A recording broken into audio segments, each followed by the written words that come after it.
Episode 33, Black. Since leaving the stable for the first time, I had felt that my life had become one great struggle. Against enemies, or mysteries, or simply my friend's unhappiness, it was always a contest about when the dealer would finally deal me my last hand, when the wasteland would break me in two. It had tried. It succeeded in 99. It had come pretty close a few other times. Within the push of a safety toggle. But I always got dragged back. Of course, I could have just let go and allowed myself to die, even then. But I couldn't, really. I knew that I hadn't atoned yet. I still had hope that somehow I had something else to give. Some comfort. Some peace. Anything to draw a bit more of the wasteland's attention to me so that it would leave some innocent alone for a bit longer. And I wasn't broken yet.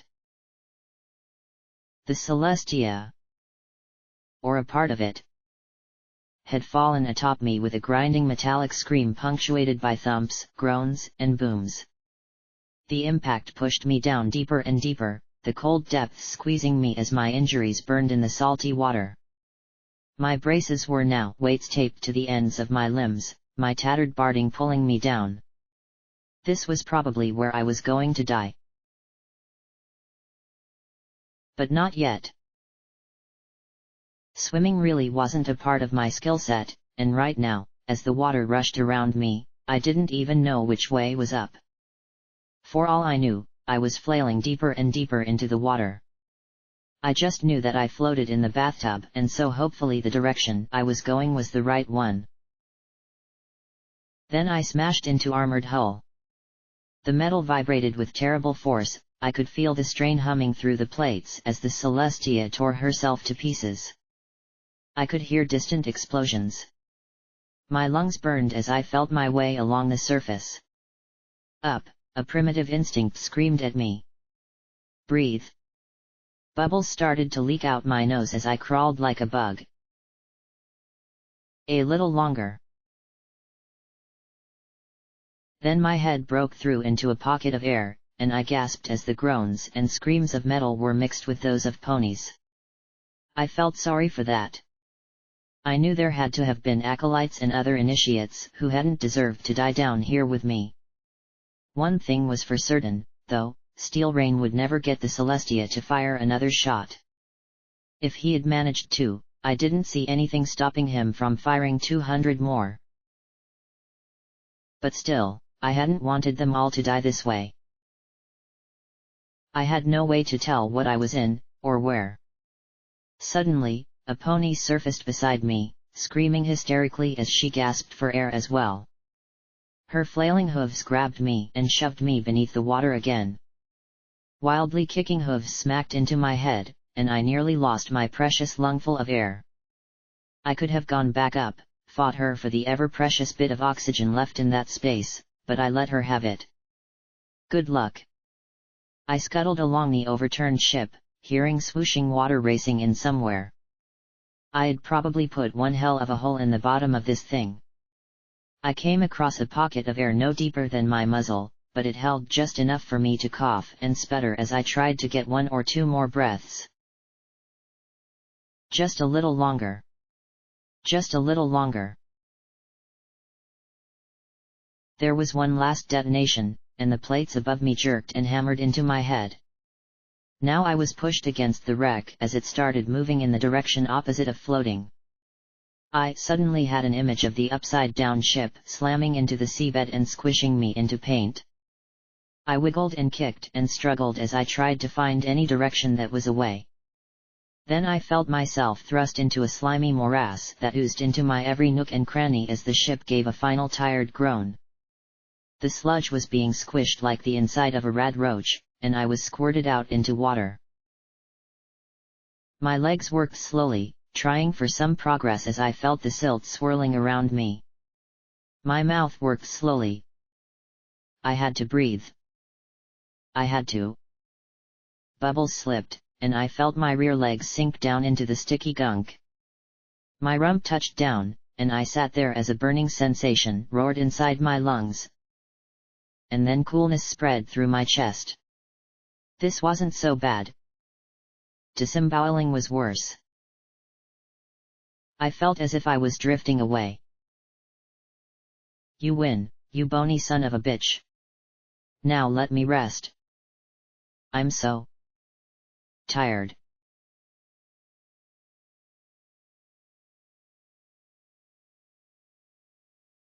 It had been a while since I'd had a nice long nap. I yawned and stretched, then blinked. And blinked again as I looked at the interior of a glassy egg. I gaped at the end of the weird little pod I occupied, opening one eye and closing it. Opening the other and closing it. I winked a few times just to make sure I wasn't imagining it. Yes! I cheered and pumped a hoof. A white smooth hoof that neither flopped about nor bulged with growths. And no pip-buck. I was alive. Whole. Complete and intact, and for the first time in weeks feeling healthy and alive. How long since I'd had this kind of energy? I saw a little red button in the wall that read release and hit it. I had to wonder what kind of miracle was responsible for my... The door swung open into the stripped-out remains of Vanity's bedroom. The bed was a filthy mat, and the desk had been pushed against the doors. I was in an egg-shaped pod, similar to the ones in the Fluttershy clinic. A little jury-rigged magical generator puttered and hummed beside it. What was I doing here? I looked around in astonished worry. Where were my friends? What had happened? A corpse on the bed moved. No. Not a corpse, but a pony very near becoming one. Dark hide was covered head to hoof in scars. His cutie marks had been deliberately torn away. Trick pony had been branded in their place. Slowly, he crawled out. Goddesses, he was skinny. So very skinny. P21. He flinched away, then slowly shook his head. A filthy mane, so dirty I couldn't even tell what color it was pushed back from faded, golden eyes. A bloody stump of a horn marred his brow. He looked at me as if he was staring at a ghost, and then his lips curled in the smallest of smiles. Priest! The wasted stallion just nodded once. I approached him, and he backed away almost fearfully. What? What happened? Where are my friends? He shuddered, walked slowly to a blasted-out window, and pointed down the road. Pointed towards chapel. An unwholesome hum filled the air, a single note that went on and on. But... He shook his head and then opened his mouth wide. Nothing remained of his tongue. He gave an apologetic little shrug. How long? I murmured in shock. Slowly, his hoof rose and fell as he tapped out 15 steps. 15 weeks. He shook his head. Months? Again. Years. At that, he nodded. 15 years. I staggered but tried to focus as I stared at the swaying buck. But... why am I here? What happened? Where are my... He lay down on the ground, one golden eye looking up at me. His lips moved silently, then he closed them. He took one breath and let it out forever. No. This was wrong. This was very, very wrong. I needed guns, Barding, and my friends beside me now. I shoved the desk away and threw open the doors. Hoofington had risen. The rest of Blue Blood Manor was a leveled ruin. Only a thin ramp of debris in the corner remained. I looked out directly at the core. The clouds were gone, but so was the sky beyond. From horizon to horizon, a solid wall of baleful green illuminated the skies in an oppressive monochrome. The core was awash in green light, the center of the green nimbus that spread over everything. Shadow Bolt Tower rose like a dagger pointed at the heavens, and the land around the island was lit with thousands of fires. That droning buzz rolled on and on as if the city itself hummed. I kicked my way down the debris and raced along the cracked road towards chapel. Where else could I go? I passed the first empty and wretched camps. Then a few with earth ponies. Then a few with earth ponies and pegasi and unicorns. Then there were zebras, griffins, sand dogs. All together around the guttering fires. No one spoke. No one moved. They simply hummed that single resonant note or sat silently, staring at nothing. At least they weren't killing each other. The graveyard had been torn up. It looked like some pony had tried to plant crops, but they were strange and bloated things. Chapel sat empty and half-finished, its defenses long ago shattered. I peeked in one building after the next, but only emptiness and that droning sound filled them. Finally, I approached the shell of the chapel itself. Huffington Rises had been spray-painted over every available inch. Slowly, I stepped to the door and was hit by a palpable wall of stench. Yet, though I hesitated, I took a step in. And another. Another. I had found where every pony had gone. From the heaps of tiny bodies emerged a larger one. A withered, yellow filly's severed head was kicked past me as she worked herself free. Bits of gore cascaded off her as tiny pink pinprick eyes focused upon me. It was hard to tell what were stripes and what was dried blood and dangling viscera. Her lips curled wider and wider as her hooves hugged a tiny dead infant. One with red stripes. One of a dozen lying around her like so many scattered dolls. And then Rampage spoke. Shh. Baby finally finished crying. But she's sleeping nice and peaceful now. I backed away. I wanted to scream. Everything was screaming as Rampage laughed. Come back. I'll help you sleep too. I turned and fled, not towards the city but to the last refuge I knew. The only refuge I knew anymore.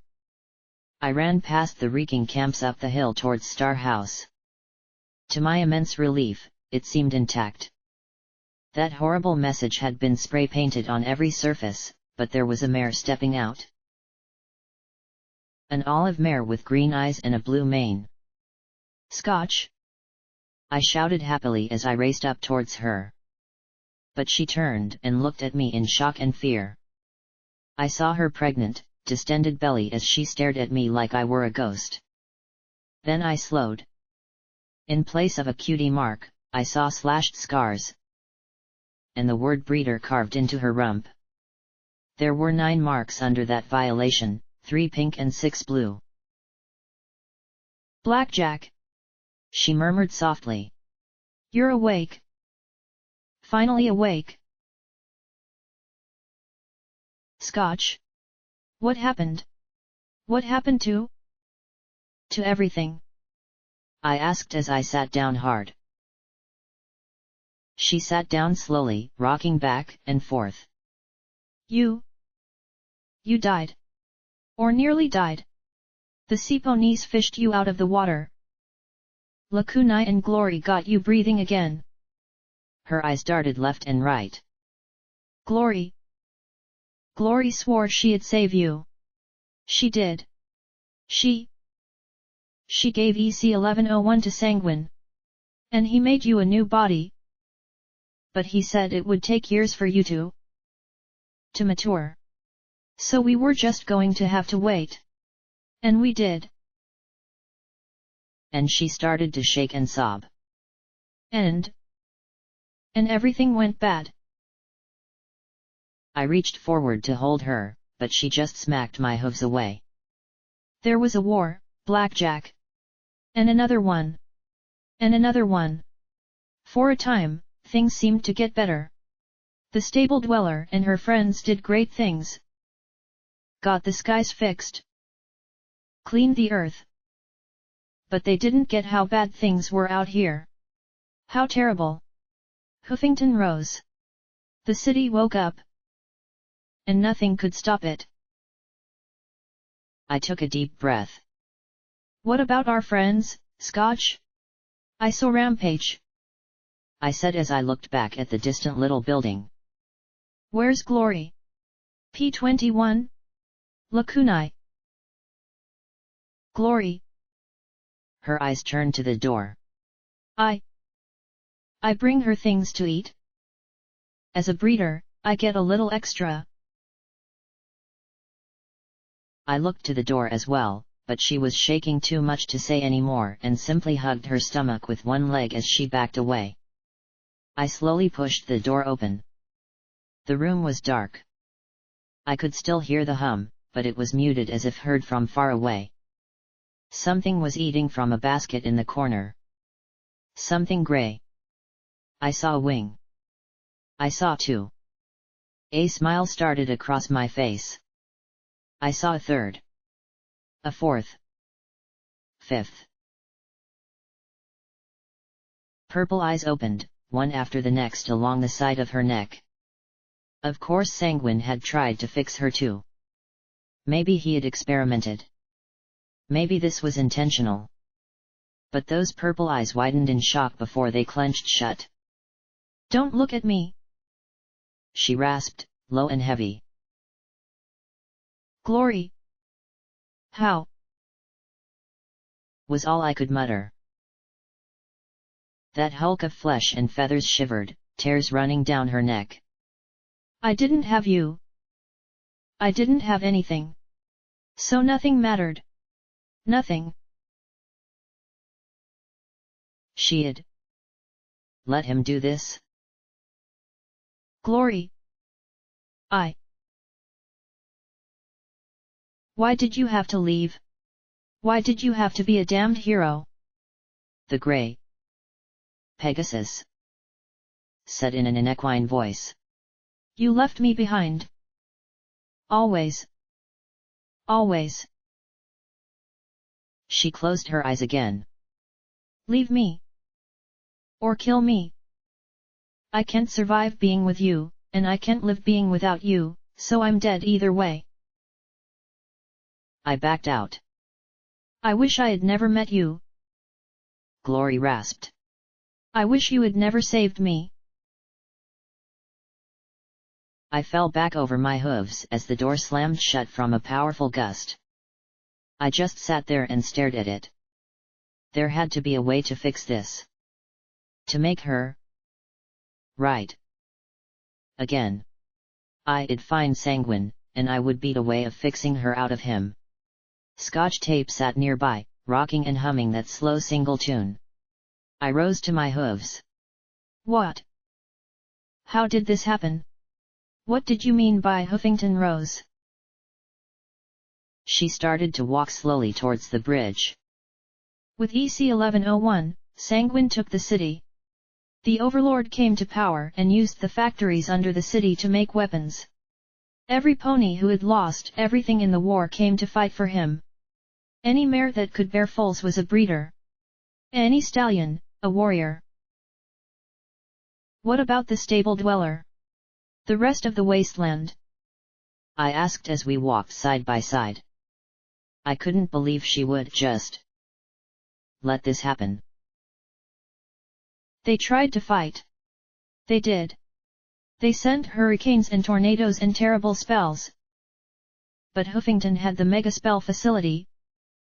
And with EC 1101 they got it working again. Mega spell. After mega spell.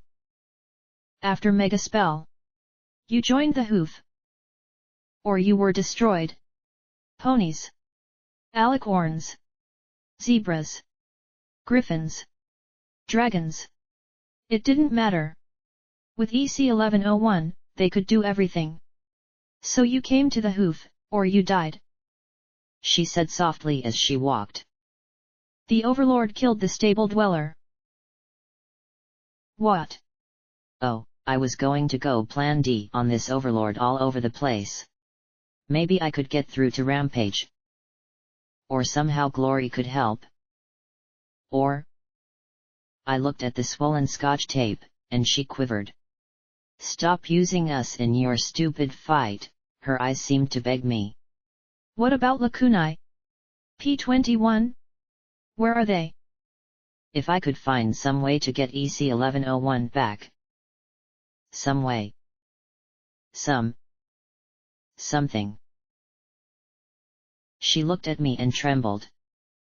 "This way," she murmured as she hung her head and walked slowly towards the bridge. I followed after her. She seemed so drained. So empty. I thought being a mother was supposed to be a wonderful thing. Congratulations. Who's the father?" Then she looked at me and I shut up. I'd never talk about her being a mother again. There was such despair and hopelessness in her eyes that I knew I could never bring it up. "The Overlord. Magina and I are his favorites," was all she said. Oh. Damn. Time to shut the fuck up, Blackjack, and start concentrating on putting as many magic bullets as possible into this bastard the second I see him. We walked together, side by side, towards the bridge. A trickle of people were already walking one way or the other across it. Earth ponies, unicorns, ghouls, sand dogs, and others. All humming a common note and moving around as if half dead. If this was peace, then it was at far too high a price. Severed heads adorned the bridge, all species butchered equally and ground down under the hoof. The walls of the core were painted with the words "Huffington Rises" in streaks of vivid red. The humming made my head hurt. No, not just a hum. It was like a drill trying to get inside me. It hurt to think about anything. I stared at the glassy-eyed creatures moving as if they were so much machinery. A few ranted, screamed, fought, and struggled. But they were ignored. From the few others who showed expression at all, it was clear that these people were more annoyed than disturbed by the outbursts. The towers rose, seeming to stare down at the insignificant meat funneling through their dark canyons. The cracks and breaks in the towers bled green light. Purple lamps and yellow flares made glaring contrasts that hurt my eyes. It was as if every appearance of the city were designed to inflict pain. Who could be the Overlord? Sanguine? Maybe. Steel Rain? That seemed more likely. Somehow, he had gotten his hooves on my pip-buck. Been able to use it. My stomach churned and I coughed. The very city itself made me feel like crap. Then I spotted Lakunai. The purple alicorn stood by as silent as a statue. "Lakunai!" I shouted as I raced to her. She glanced at me, then stared straight ahead again. "Lakunai!" There was another purple alicorn standing by, staring. And another. And another and another. I looked at Scotch standing quietly by, waiting. There was a lump of black rubble beside Lakunai. I stood on it and I stretched up to touch my horn to hers. I felt the world blur away. Except for that annoying hum. I felt the same vast space that had been here before, but, instead of a seething mass of whispering voices dominated by the goddess, now there was only the same hum. It was everywhere. Inside everything. In the alicorns themselves. "Lakunai?" I asked. And the word was a discordant jumble echoing and ripping through that single note. "Lakunai!" I shouted into the humming darkness. Then, soft as a lover, the darkness whispered back, "There is no Lakunai. There never was." I staggered back and fell off the lump of stone and onto my rump. Scotch was walking away, and I hurried to catch up. My eyes turned to every single still alicorn. I was surprised to see a few males, but I supposed that Sanguine had made them with chimera. There was no life in any of them. They were simply living machinery now. We passed under a severed purple dragon head hanging from chains. Spikes had been driven into his eyes. I didn't appreciate the irony. Beneath it was written in harsh words that hateful slogan. Golden Blood is the overlord, isn't he? I asked, pressing my lips together. It all made sense. He'd know about Spike. He had known about Huffington. He had secrets, he had probably found some way to survive, and now he was in charge of this nightmare. It had probably been his plan all along. It looked like I was about to find out. Except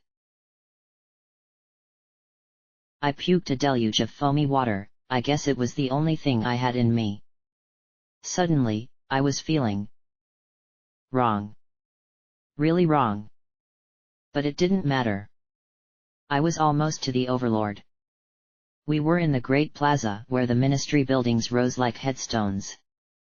The plaza had been torn up by the balefire blast, and horrid green light shot up through holes in the paving slabs.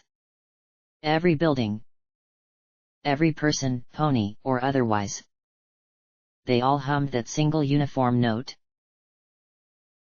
I wanted to sing. I wanted to scream. I wanted to do something. Anything. To break up that monotonous note. But I couldn't. My chest flared as I moved slowly forward through the crowd. There was a sort of throne there. Good. That'd make shooting this overlord much easier.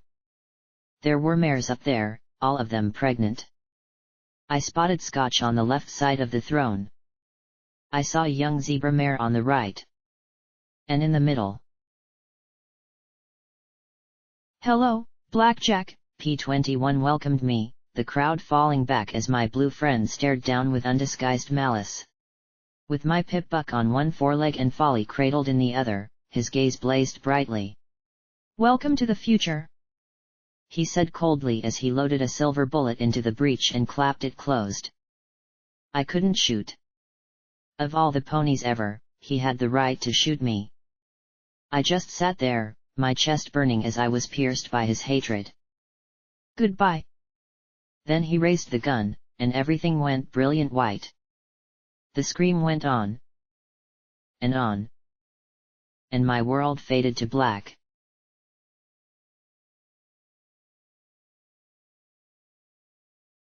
Is she alive?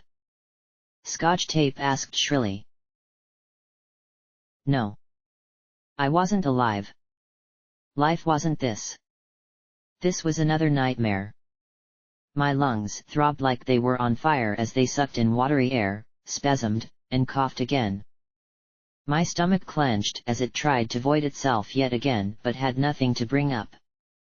I felt hooves holding me down as I jerked and coughed and gasped yet again.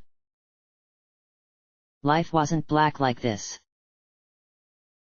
Sweet goddesses, her eyes, I heard a mare say. Oil can, I think. Give her a hydra. Give her one right now. Glory demanded. I remembered how, weeks ago, she had gone on and on about how horrible hydra was. How damaging to my systems it was. But there was something different now. Something had changed. With this last firing of Folly, I felt as if something vital had been touched. Something integral had been corrupted. And as the hydra helped soothe the searing pain in my face, the blackness endured. Glory started to sob. Give her another. Please. I felt her wing on my wet cheek. It won't do anything. Oil can protested weakly. From the faint swoosh of the water talisman and the rocking, I guessed we were on the sea horse. Give her another goddess's damned hydra. Glory screamed at her. She collapsed over me, weeping as I gasped for air, holding me tight. I lifted a hoof. No. It didn't feel like a hoof. I didn't know what that appendage was, but everything about it moved. Wrong. Other voices started to raise their concerns as my condition changed from dead to not dead. Lakunai had shown me. I had stared into the mirror. I had seen what I was becoming. A thing. A thing that used to be a pony. And as I lay there with all the panicked chatter, I heard the soft whisper of Lakunai in my mind now. I'm sorry. Yeah, I thought softly back at her. Then I cleared my throat. Stop. No more. Please. No more. Glory held me even tighter as she shook, and hot liquid trickled down my cheek as she cried for me. Blackjack. What happened to the Celestia? To the Rangers? Who gives a fuck what happened to them? P-21 snarled. They're dead, or they should be. Every last one of them. I winced at the anger in his voice, trembling and tight. I give a fuck, P-21, I said as evenly as possible. The ship blew up and rolled over, Lakunai said softly. Capri and Pisces were in the water. They looked all over for you. The Rangers had to fall back to the Applejack. Reapers had finally breached the base, and everything was blowing up. I don't know who else survived. Was it me, or was there additional worry in that soft mental voice? Where's Rampage? I asked as I strained my ears. P-21 said, in a slightly less furious voice, she chained herself to the front of the boat. She says not to let us let her get within 20 feet of you. Oh, yes, I imagined that the murderess in her was just aching to give me peace. And Capri and Pisces are okay? I asked, then coughed hard again. I still felt like I had water filling my lungs. Ugh. Drowning sucked. I gagged and choked and fought for every breath. P-21 got us out while you were getting shot at, came the slightly distant voice of Capri. We just did what any sea pony should do. She said softly. Shooby-doo. Pisces echoed quietly. But how'd they catch you in the first place? Scotch asked. We came down to get some sort of navigation thingy for the Orions. But this time, there were Rangers salvaging shells off the Luna. They had spear guns with tethers, and I got harpooned. I got caught trying to save her, Pisces murmured. They said that we were spying for the Reapers, and that Steel Rain bastard said that we were enemies of the Rangers. They were going to shell the Collegiate next. Said they were going to use a balefire shell. What? What? Had every pony discovered megaspells and balefire bombs and shoved them into everything they could? What was next? Balefire artillery. Balefire tanks. Your own personal balefire gun? Balefire armor? Balefire snack cakes. You saved us all. The professor. My family. All of us. Capri said amid the splashing. Thanks, Pisces sniffed. I lay there in Glory's hooves. Consider it payment for Gemini and Taurus. From the waves came a sad sniffle, then a splash. Tar Boots cleared his throat. Steel Rain must have been planning a coup like that for months. He couldn't have used the gun with the Elder still in charge. You just forced everything out into the open. I'm pretty sure the Huffington Rangers are finished now. They don't have a base to fall back to, and will probably have to pull back to Trottingham or Manhattan. I sighed at the stupidity and waste. I had seen what the Rangers could accomplish at their very best. A hoofful could save the lives of dozens if they were inclined to do so. And some were. I was glad I had met Paladin Strong Hoof, fruit salad, and crumpets. That I had seen the decency before the callousness and cruelty. I had wanted to end the war, though, and it looked like I had succeeded. Yay! What about the Reapers? I rasped. I imagined I could hear P-21 grinding his teeth that I'd even ask about them. I don't know. Some of them were shooting up the base. After the gun fired, though, I think they're pulling back. I don't know. Oilcan murmured. There was a long silence. A terrible silence. Finally, Scotch asked, "What are we going to do now?" Glory gave a little gasp. "I'll tell you what we're going to do. We're going to take Blackjack to Sanguine and give him that frigging pip-buck, and he's going to fix her. That's what we're going to do." I wanted to protest, but the water still in my lungs turned my objection into a spasm of coughing and hacking. I struggled to tell her not to do it. "No." I managed to get out. I had seen what would come of that. Maybe it was a nightmare. Maybe it was something more. I couldn't let her. "Yes, Blackjack. We are going to make you better. We're going to fix you. And you are not going to argue with me on that." Glory insisted as I started to thrash about, struggling. I coughed harder and harder. "Relax, Blackjack. It's the right thing to do." I had wished that I had been left down there. I wished that they hadn't found me. If I were dead, my friends would move on and not accept Sanguine's damned offer.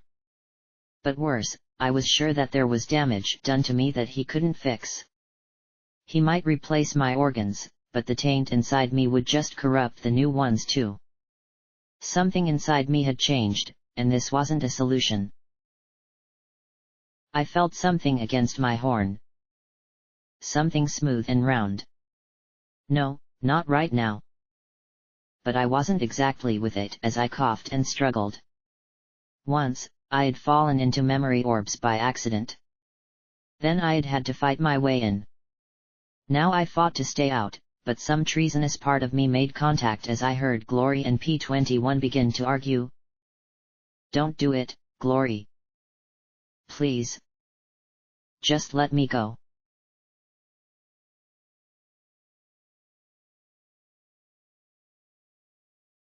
Once more, I was in a memory orb that I didn't particularly want to be in.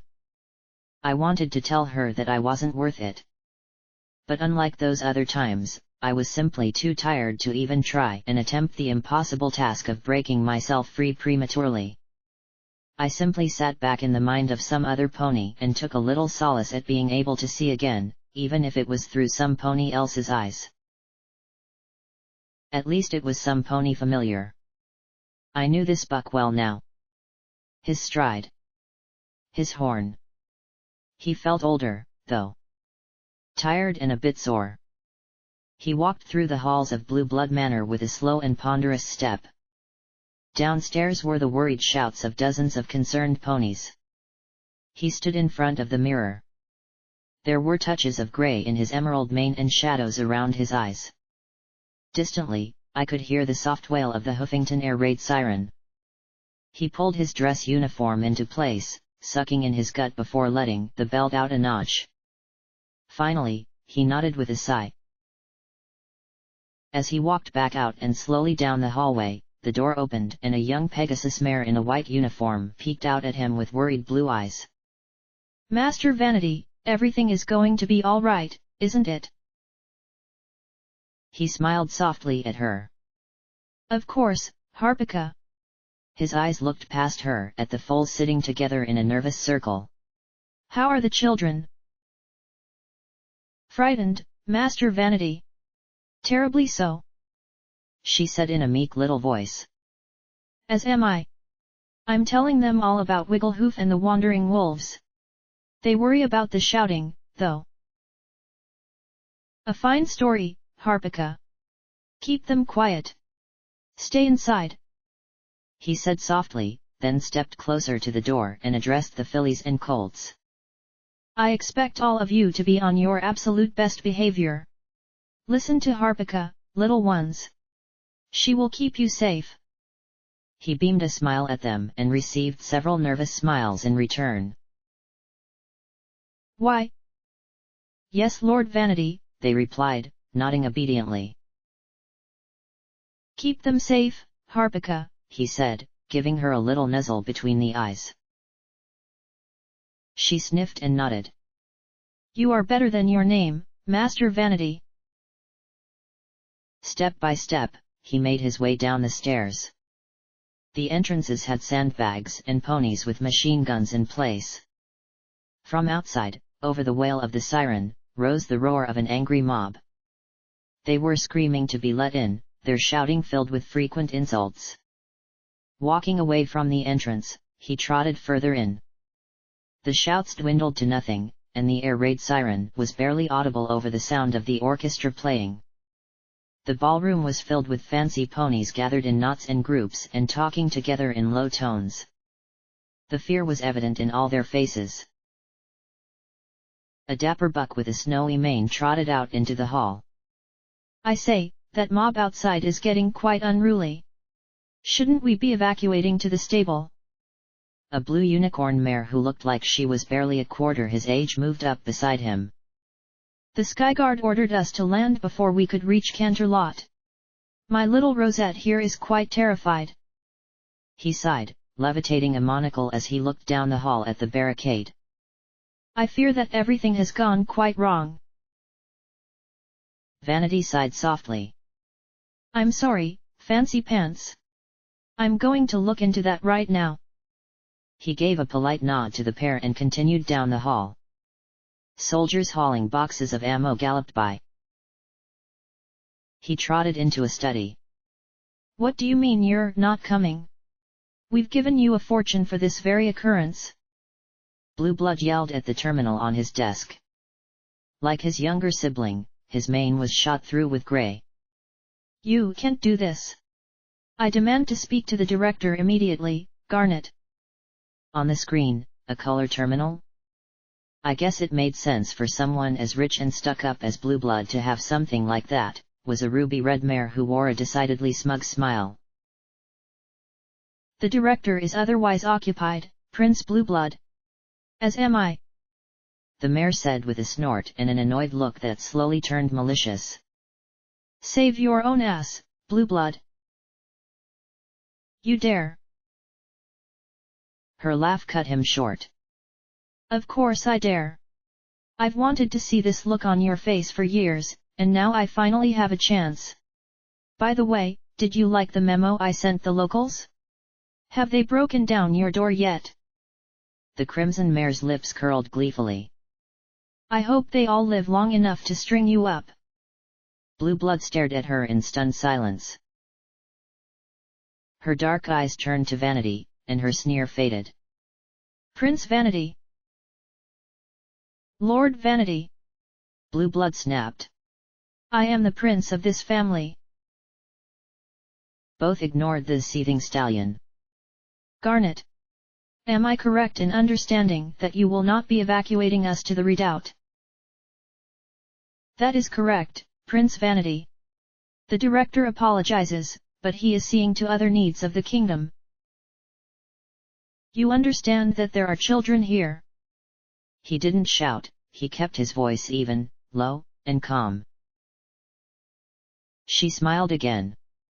Certainly, but this is a crisis. We can't save.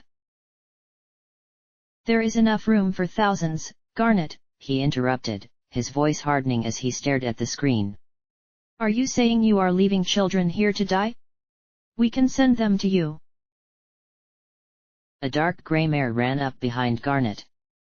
We have to go. Now. She said, then darted away. Garnet sighed, waving a glittering red hoof. Coming, Onyx. Then she frowned and then looked back at Vanity. We're sealing the redoubt. I'm sorry. Don't come here, Vanity.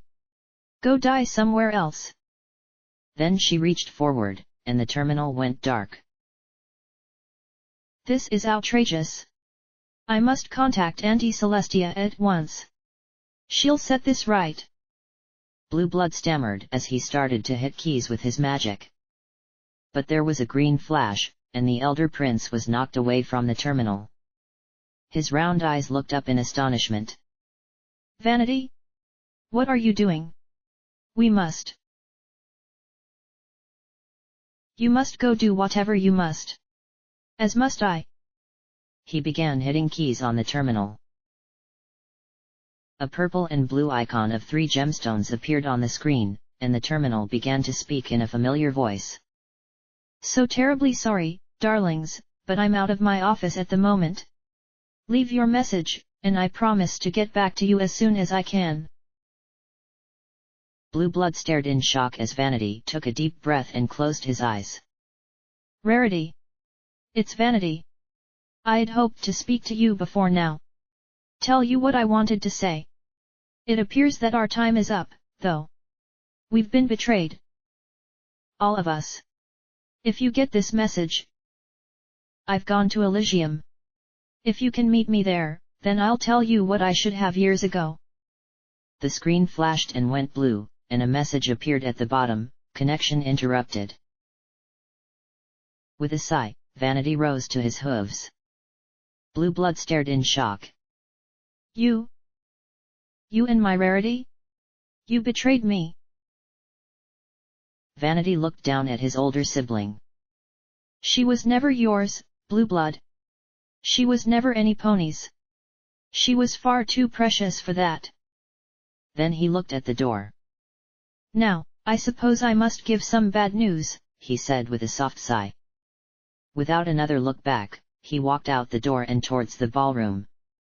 The musicians played and the Aristoponies in their fancy, expensive outfits chatted as if this was simply another party and not the ending of the world. Vanity walked through the crowd and stepped up onto the platform upon which the quartet was playing. I recognized one of them, a grey pony with an elegant charcoal mane and a familiar instrument. Sadly, though, Vanity looked away from Octavia to the crowd below him. I was glad she got to play somewhere again before she returned to the flank to die. Dozens of concerned faces stared up at him. Fillies and gentle colts, he began slowly. 5 years ago my brother, and my nephew came to you with a plan to establish a sanctuary for the elite of the country. Let the bureaucrats scamper away to Stable 1, we would have a shelter of our own design and comfort. A place where the princesses and the aristocracy could retire and live until it was safe to return and rebuild Equestria. You gave generously. Some of you even had the privilege of seeing plans of what we were creating. The majesty and grandeur befitting Celestia and Luna. He paused for a long moment, then said evenly, "We are betrayed." Murmurs broke out, cries and shouts. Vanity simply stood there before them, looking out calmly as he surveyed the crowd. That calm demeanor seemed to spread through the assembled Aristoponies. They quickly composed themselves, far more quickly than I might have guessed they would. The redoubt is sealed, and those who have taken shelter in it have set this mob upon us for petty revenge. And while we may defend this place for a time, eventually, this manor will fall. There are simply too many ways in. Therefore, I propose that you utilize Fansipence's airship to relocate to the Elysium resort. It is both defensible and well provisioned. Perhaps there, you will be able to weather what is to come. The old buck stepped forward. I'd be more than happy to, old boy.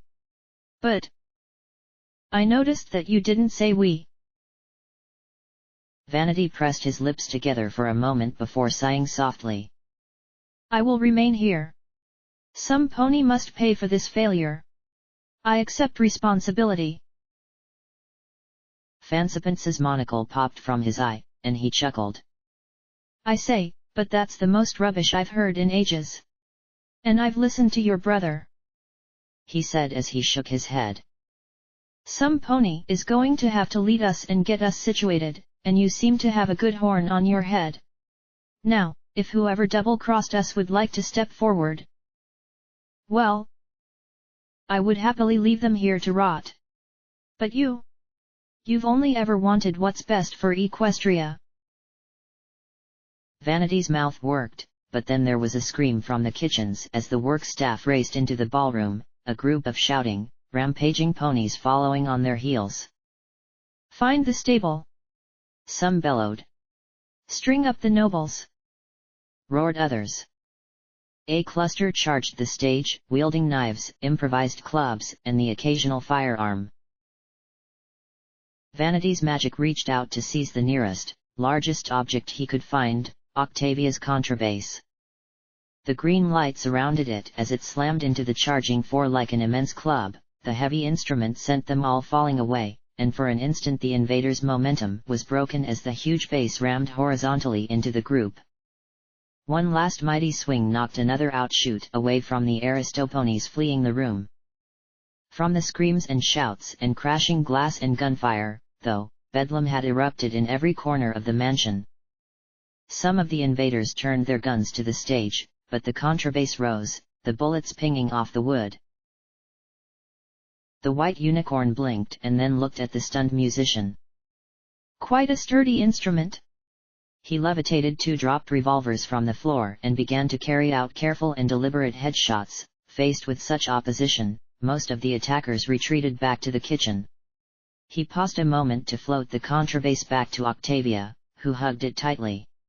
Do you have anywhere safe to go? He asked as Fancy Pants and his filly walked to the door, the elderly unicorn lifting a dropped sledgehammer. Does any pony? She said softly as she looked up at him with dark, sad eyes. Then the chaos flooded back into the ballroom and she was lost. Vanity turned away and raced to join Fancy Pants. The guards were still trying to fend off the surging masses, but the battle had turned as they were overwhelmed and their weapons seized. As the Aristoponies raced about, there was an immense crash and explosion that shook the immense manor. The screams built as the chaos spread even further. Fancy Pants and Vanity reached the upstairs hall where a line of sandbags and furniture still formed a barricade. Get over! Get over quickly! Vanity shouted at the panicked servants and Aristoponies scrambling for their lives. A few he lifted up and over with his magic as a wave of raging ponies raced up the stairs. Vanity and the few guards left held with bursts of fire from small machine guns for a minute. Then one of the guards ran. Then the other two. And still they came on. They tore at the barricade, their bullets shattering the elaborate mirrored walls and gouging holes in the fancy furniture as they chopped at the obstruction and tore at it with their hooves. Perhaps it was his control and poise or simply that their fire was wild and undisciplined, but, even as bullets skipped around him, not one found Vanity's hide as he kept his place. Then he looked over as the door to the nursery opened and a terrified blue eye peeked out. Their gaze met for 1 second, and then he looked at the mob. You will not pass! He yelled as his magic reached out for every dropped firearm and wrapped it in his green glow. At once, every single weapon around him levitated into the air and pointed at the head of the stairs and the stunned faces of the mob who realized too late their folly. Then the guns roared in unison as a stream of bullets and gunfire tore the attackers to pieces. More were coming, though, and, one after another, the floating guns clicked on empty chambers. Bloodied, maddened, they came yet again. Vanity lifted a broken chair leg to meet them as they rushed the barricade. Then a glowing sword swept through the throat of one of the attackers as Blue Blood calmly trotted forward to stand beside him. Touch my collection, will you? Trample your mud all over my home, you filthy peasants! Get my coat all dirty! Vanity smiled. You've been working on your swordplay, brother. And, side by side, they bashed and sliced the attackers till finally the assault crawled away back down the stairs. Vanity let the chair leg drop as he panted. Now! Let us get the children to the airship! A sharp pain tore through his belly as a foot of steel buried itself in his gut. Vanity fell to his side, hooves hugging the wound as he stared up at the bloody sword floating beside his sibling. You should have kept your hooves off her, brother. Rarity was supposed to be mine. She was supposed to marry me. He swung the blade and wiped off the blood as he trotted back down the hall. Slowly, Vanity pulled himself to his hooves. He magically removed the uniform and pressed it to his injury as he looked at the terrified eye peeking through the nursery door. Slowly, he smiled. Keep them safe, Harpika. Master Vanity, you're hurt. He took a deep breath, his guts on fire, and lifted his head high. "'Tis only a scratch," he said as blood trickled down his back legs. "Now, keep the children silent and safe, Harpika. They're counting on you. Leave when you think it's safe to go." "But..." He raised his hoof to her lips. "Any pain? Any injury? Any indignity? Is a small price paid in the defense of an innocent. Remember that," he said with that shaky smile. He nuzzled her gently between the eyes again. "Now, close the door and don't worry about me. I think I'll retire to my room. I have a very sternly worded letter I need to write." He kept the smile, standing there patiently with that calm expression before she finally closed the door once more. His head drooped as he grimaced in pain and trotted back to his room. He tossed the rumpled bloody uniform into the trash as he finally took a seat at the writing desk. The sounds of shooting were dying down now. Through the window, I thought I saw some kind of boat thing suspended from a gas bag making its way east. It was already starting to snow as he drew out a piece of stationery and began to carefully write, the blood from his injury soaking slowly into the seat of the chair. "I doubt you'll ever get this, Rarity," he said softly as he folded the letter and took out a small empty orb. "I don't know if any pony will ever see this memory, but it is something that needs to be said." He drew a slow breath as he started to shake, his body growing chill. "I am to die. Let me say that. Let me begin with that. Then let me say that, had things been different we could have been the greatest of lovers. If you were not a ministry mayor and I not a prince, we could have had a better life. A life that you deserved. I know the mistakes you made. Your many regrets. And I will take them all with me into the ever after." He groaned at the throbbing buried deep in his gut. "For any other who sees this, I pray that you will forgive a fool. I joined the project with the best of intentions. To save lives. So much money. So much material. And now what does it all matter? I am dying. My brother is mad. Rarity. Sweet Rarity. I did it to protect others against the inevitable. My nephew once said. It seemed to him that the only way to save Equestria was to destroy it. I thought he was joking. In one of his moods. He so loved this country. Loved more than any other, I fear. Now all is undone. And damn me. I helped him. The redoubt. I don't know what will become of it now. Perhaps Garnet and the rest of the OIA cower in there still." He shuddered and closed his eyes. "I am sorry. I wish I could tell you more. Miramare. My old locker. Regret. I am sorry." He opened his eyes to look at the glossy surface of his desk, at the tears that streaked his cheeks.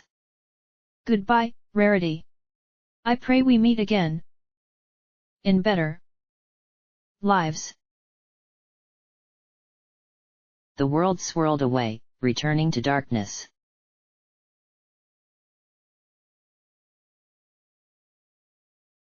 I heard the faint swoosh of the seahorse's talisman and the tap of the rain on the roof. Smelled the acrid sweet stench of the bilge and felt the cot around me. My legs felt like something other than legs. The muscles moved all wrong as I shifted in the bunk. But that was nothing compared to my heart. My lungs didn't feel like they worked right anymore, either. I wondered if I was turning into some sort of sea creature. Some blind thing that crawled in deep dark places not fit for pony kind. My pip-buck was gone. Glory! I rasped, my voice throaty and raw. I felt sick, and coughed and hacked as I turned my head about, as if just twisting my neck might magically regenerate my eyes. Then I overbalanced and flopped down onto the seahorse's wooden deck. Glory! I rasped again, my chest clenching in pain as if I were trying to expel my own lungs. Then I heard a terrified little sob, a filly's sob. She sniffed a snotty nose.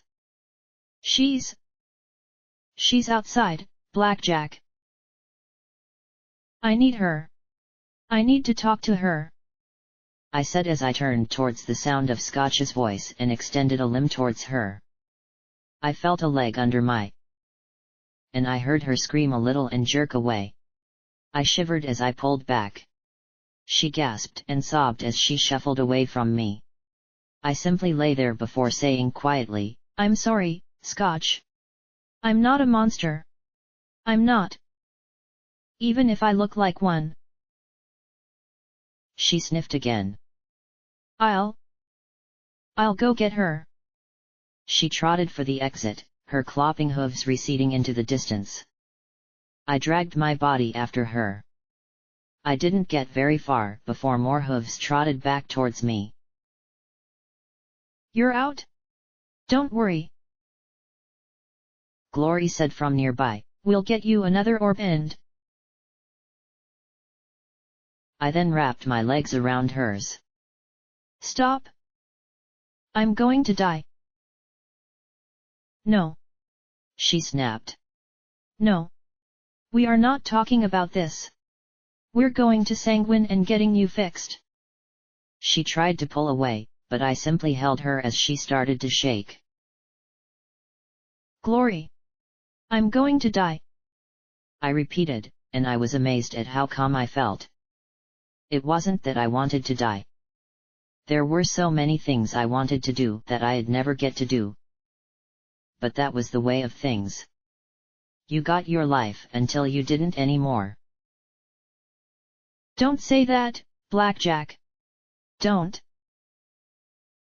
Hot tears falling on my cheeks.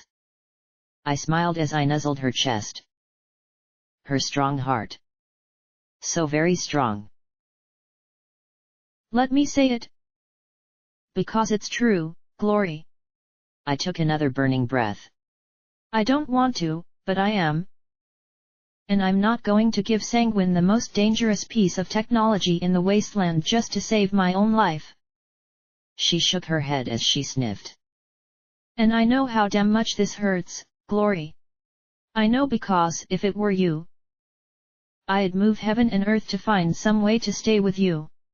And I know that you would tell me not to.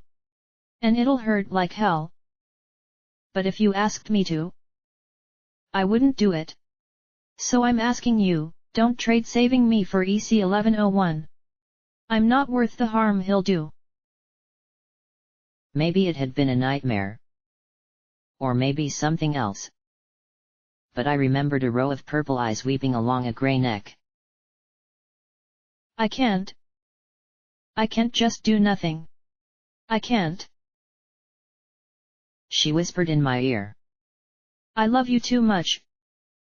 I wanted to do so much with you. She sniffed as she shook. Don't tell me to do nothing and watch you die. Well, you could just dump me in the river. One more piece of junk in the water, who'd notice? I said with a little smile. She gave a curious little hiccup before muttering, You're unbelievable, you know that. She kissed softly right beneath my horn. I won't just give up. You never gave up on me. On any of us. You always came for us. Please. Let us try and find some way. Any way. To take care of you. All right, I replied softly, making that concession. No Sanguine, though. She sighed as she carefully lifted me onto her back and then into a cot. No sanguine, she replied as she laid me on my side. I'm sorry Scotch was. I guess I look pretty bad. Did I at least regenerate my cutie mark? I asked as I smiled again. I mean, losing eyes is like... whatever. But having my flank shot off? Horrors. She made another hiccuping laugh and sniffed. Yes. But your eye, she said softly as she nuzzled my cheek. Hey. The only thing that sucks about not having eyes is that I can't see you, I said as I nuzzled her back. And that I couldn't see my enemies. And that I couldn't shoot anything. And that I felt the panic slowly chewing up my brain. I fought to keep it away, because if I fell apart right now, I might as well pass EC 1101 to sanguine myself. If a cheesy line kept us both together. Well. She made another of those hiccuping, laughing sobs. That's the sweetest thing I've ever heard, but really, I can't believe that's the only detriment to being blind. After all, you can't. And since my hooves were limp noodles, I shut her up with a kiss instead. To be fair, it was a very nice kiss. Finally, though, she pulled her mouth away. We're going to find some way to help you.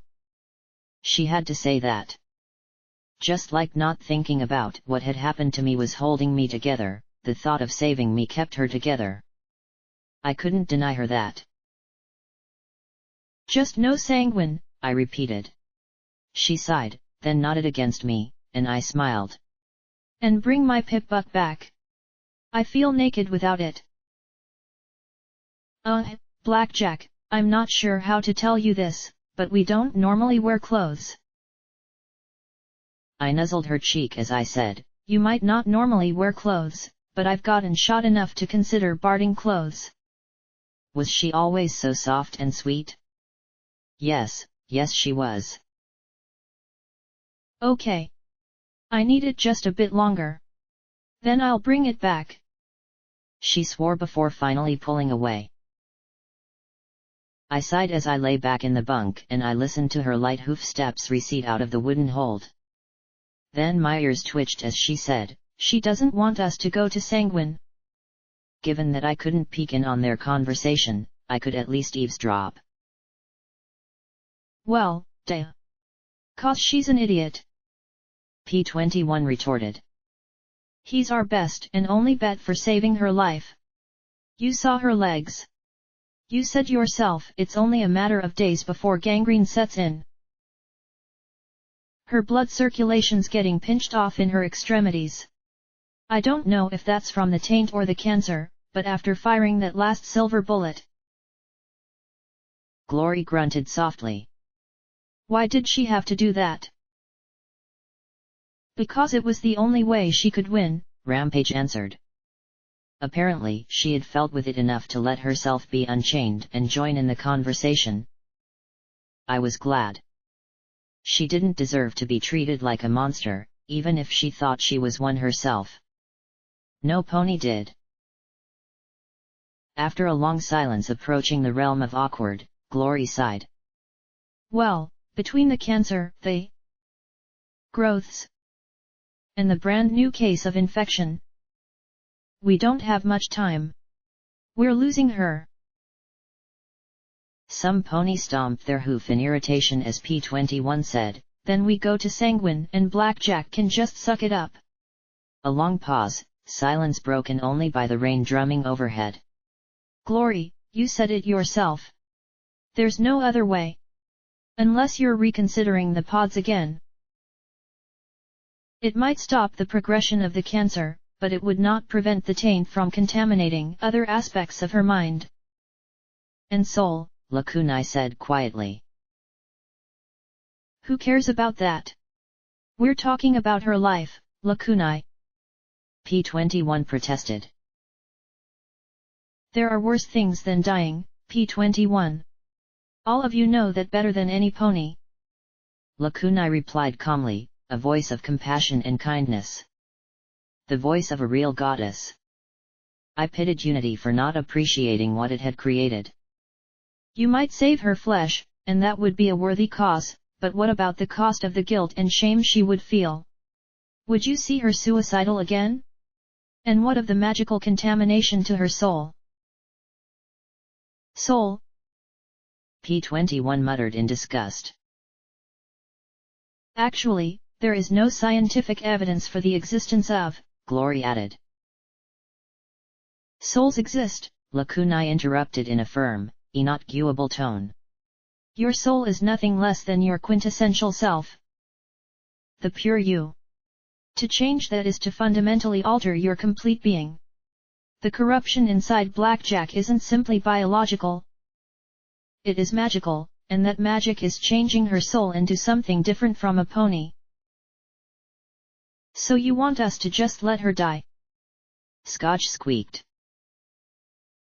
You should accept the certainty that eventually she will die. Even if she were turned into a ghoul or alicorn, nothing lasts forever. We are born, we live, we wear out, and we expire. Our souls move into the ever after, to be reborn or to find another life. That is the natural order of things. When that order is violated, a mistake is created that must inevitably be undone at great cost and sacrifice. That is what makes life precious. Life persisting simply because it is alive is a fool's game bereft of meaning. Souls matter infinitely more. Lakunai said in a gentle, if somewhat lecturing tone. Damn it, I don't want her to die, P21 sputtered. Of course not. You love her.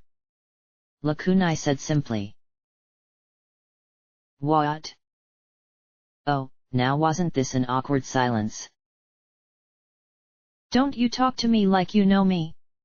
Don't you act like you know what I feel, you freak. P21 shouted. You love her or you wouldn't care if she lives or dies. Don't treat it like an insult. Lakunai replied. I love Priest, he said firmly. You like Priest because he makes you feel safe and wanted, Lakunai countered. I winced at that. Blunt much, Lakunai? You love Blackjack.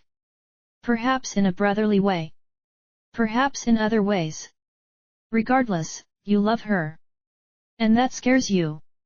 Or shames you. I'm not sure which. P21 hissed sharply through his teeth. Blackjack killed the pony I loved. She beat him to death in front of me. Did you know that? Did any of you? A horrible silence descended as he panted. She handed me. And countless other bucks. Back to medical, to be raped again and again. Do you know how often she stopped it? How often any of them stopped it? Never. It never happened. Not Blackjack. Not gin rummy. Not even duct tape. I lay there in that eternal black as he panted, then said in a slower, low voice, I thought. Once we were out here. Somehow. She'd change that. Blackjack can do anything. And she would have. But every buck in there was resigned to the life they knew. Every mare was just waiting for the freaky outsiders to go so they could stop thinking about it and go back to the way things were. Not one of them had the vision or the decency to admit how fucked up it was. No one but Blackjack. I don't love her. I can't love her. Because every time I think about her, I think about how she wronged all of us and I don't know how to forgive that. I don't think I'm capable of forgetting it. But I can't hate her, either. I can't leave her. So I follow her around as she rips herself apart for ponies who are no better than meat, wondering what the hell all of it is for. He broke into harsh breathing once again, and for the longest time there was just silence. Then Scotch said softly, I'm sorry, P21. I am. I'm sorry I never did anything to help you. I once got in trouble for saying it was wrong to hurt you just because you're boys. I said it was stupid. I got whipped. Mom did too. And we never said it again. His voice relaxed a little. You don't know what you're apologizing for, Scotch. I hope you never do. And neither does Blackjack. So don't tell me I love her. I just want to help her so she can keep helping others. Because I can't. I sighed, shaking my head as the rain drummed on and the boat rocked on the water. Tar Boots coughed, then said, Not that all this stable pony drama isn't fascinating, but the captain's been unconscious for at least a day. She'll need some unicorn able to snap her out of it soon. The arguing continued, but it all became fuzzier as I rolled onto my side, coughing hard and feeling knotted muscles struggling and throbbing. My legs hurt like damn and I wasn't even on them anymore. Every breath was a struggle, and I sighed. Maybe I'd die in a little bit and spare them all the trouble. That'd be the sensible thing, right?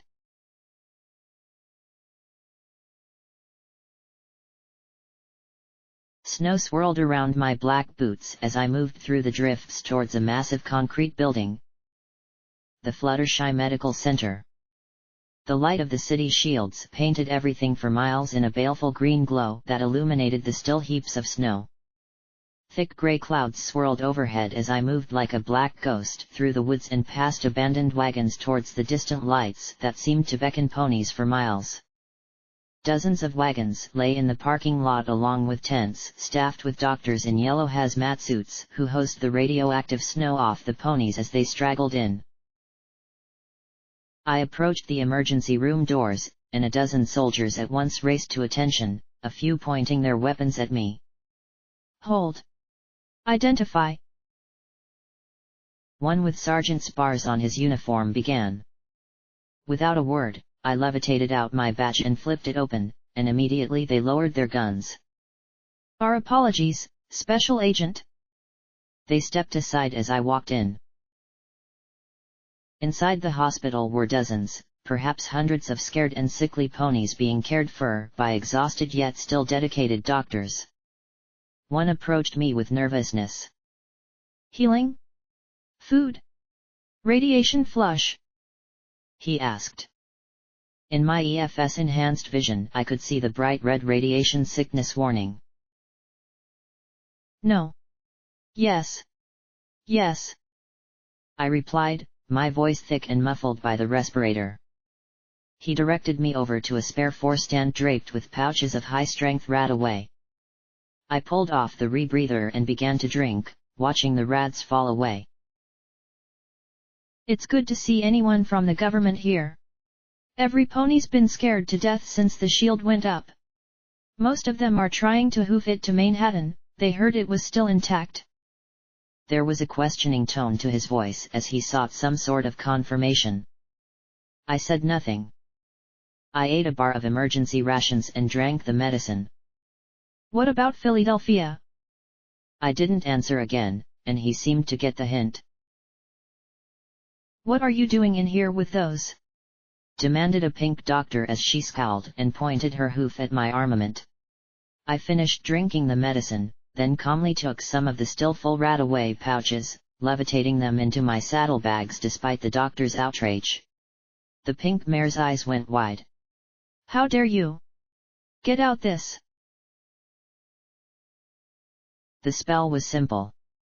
She went completely silent. The next spell was equally simple as her foreleg was twisted 270 degrees. She fell to the ground, her mouth opened in a silent scream. The nurse backed away but froze when I looked at him. Finally, I pressed my hoof to the doctor's throat and cancelled the spell as broken bits of bone protruded from her limb. I looked down at her, then said softly, My business here doesn't involve you. Do not make my business here involve you. Then I turned to the nurse. I need access to the generators immediately. I have intelligence regarding possible saboteurs. He just pointed to a door on the far side of the atrium, and I nodded once. Thank you. Leave her. Let her learn some new realities. I said, and with that I left them both behind. I slipped around the perimeter of the massive atrium full of scared ponies. The hospital had multiple redundant power sources, environmental isolation, and supplies to rival a stable for at least several years. Theoretically, it could have become one of the last bastions of civilization. I walked to a door, pulled out a small runed rod, and pressed it to the lock. A surge of magic and the door opened. Slipping it away, I made my way down into the basement and then the sub-basement. The generators were huge affairs, bigger than commercial skywagons and running the entire length of the room. Beside them were massive cables connecting to the reinforced Hoofington power grid. A half-dozen ponies nervously watched both, so it was understandable that they missed my entrance. The noise of the machinery made the silencers superfluous, and 6 shots later, I was the chamber's only occupant. From my black saddlebags I withdrew grey bricks of explosives, pressed the remote detonator talismans to them, and placed them against the equipment. I emerged back into the atrium, returning to where some guards, the nurse, and others were seeing to the doctor with the mangled limb. 2 turned towards me, obvious anger and confusion on their faces. "What the hell do you?" one began. "Zebra commandos have infiltrated the hospital. They've killed a half-dozen ponies already and placed explosives all over the place. You need to evacuate these people immediately." The guard's mouth moved silently.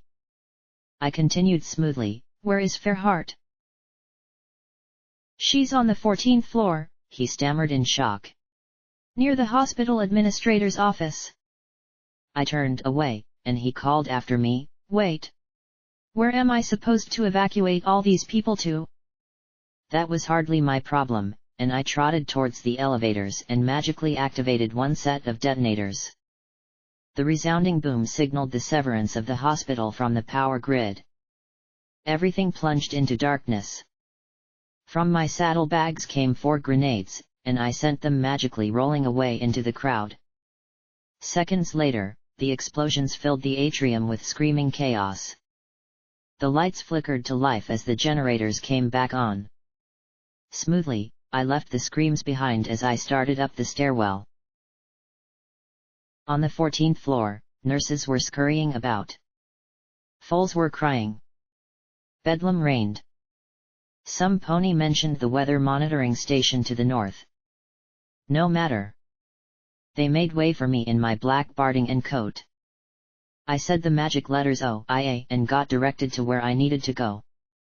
In the hospital room were 2 Steel Rangers, apparently ignoring their recall orders, the hospital head, and an elderly buck.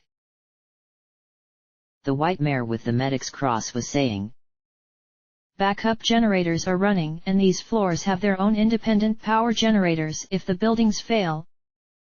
She trailed off at the sight of my guns. "What are you doing with those here?" I suppressed the urge to repeat my lesson. "Chief Justice Fairheart." The sober maroon earth pony buck nodded once. "OIA intelligence. We're scrambling to pull things together, sir. We believe that Zebra infiltrators are attempting to assassinate you." "Balefire bombs weren't enough," he replied lightly. "I take it the ministry mares are dead then, if they're after me." "Unknown, sir. Applejack may be alive, but we will likely never be able to extract her from Stable 2, her last tracked position. Rarity and Fluttershy were both reported in Canterlot, which is a complete loss. Twilight is still being tracked in Mary Pony. Rainbow Dash's tracking put her in Cloudsdale around the time of the first strike. Pinkie Pie died in Manhattan," I said matter-of-factly. "Horse's tracking was lost in the hoof. We're still working to determine the status of the military heads. Likely not good. I would have died in Canterlot if it hadn't been for this damned heart surgery," he said as he touched his chest with a grimace. "Do either of you have experience with explosives?" I asked as I looked at the pair of Steel Rangers. Of course they did. All Rangers did. "There are bombs placed on the building's generators. Careful, though, the Zebras are likely still hidden." The pair looked at the Chief Justice, who nodded, and together they trotted out. I can't believe they would attack. Why? What do they hope to gain? Hasn't there been enough death? Red Heart said as she looked out the window. The zebras want our total and complete annihilation, Administrator, I replied. You had best see to the evacuation. Evacuation to where? There are so many. Where are we supposed to go? And what about the ones who can't be moved? Red Heart fretted. Once the basement is secure, you can return. Right now, you have to get to safety, I said. Safety in the radioactive snow. How ironic. The administrator sighed, chewed her lip, and then slipped out as well. How did you learn of the zebra assassination attempt? Fairheart asked, and then that question was answered by the sight of my silenced pistol. So, it's a coup after all. The OIA serves Luna and Equestria, I replied evenly.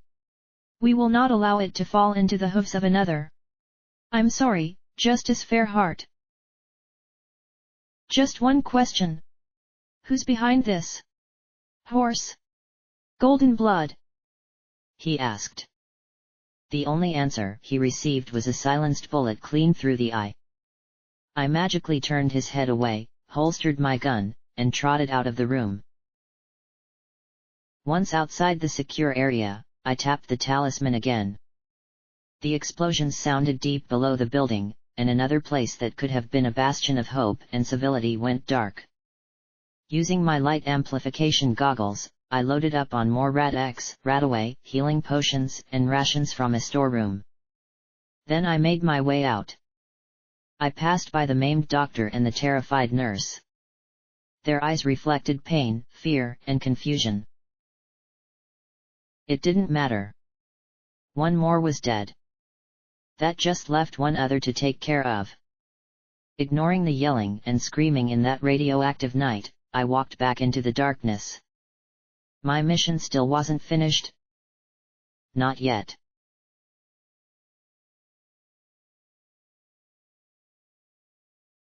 I woke from that doozy with a sigh. Crazy dreams or something else? Given my current state, I supposed I could flip a coin to find out for sure. Had I been asleep for hours? Minutes? I couldn't tell anymore.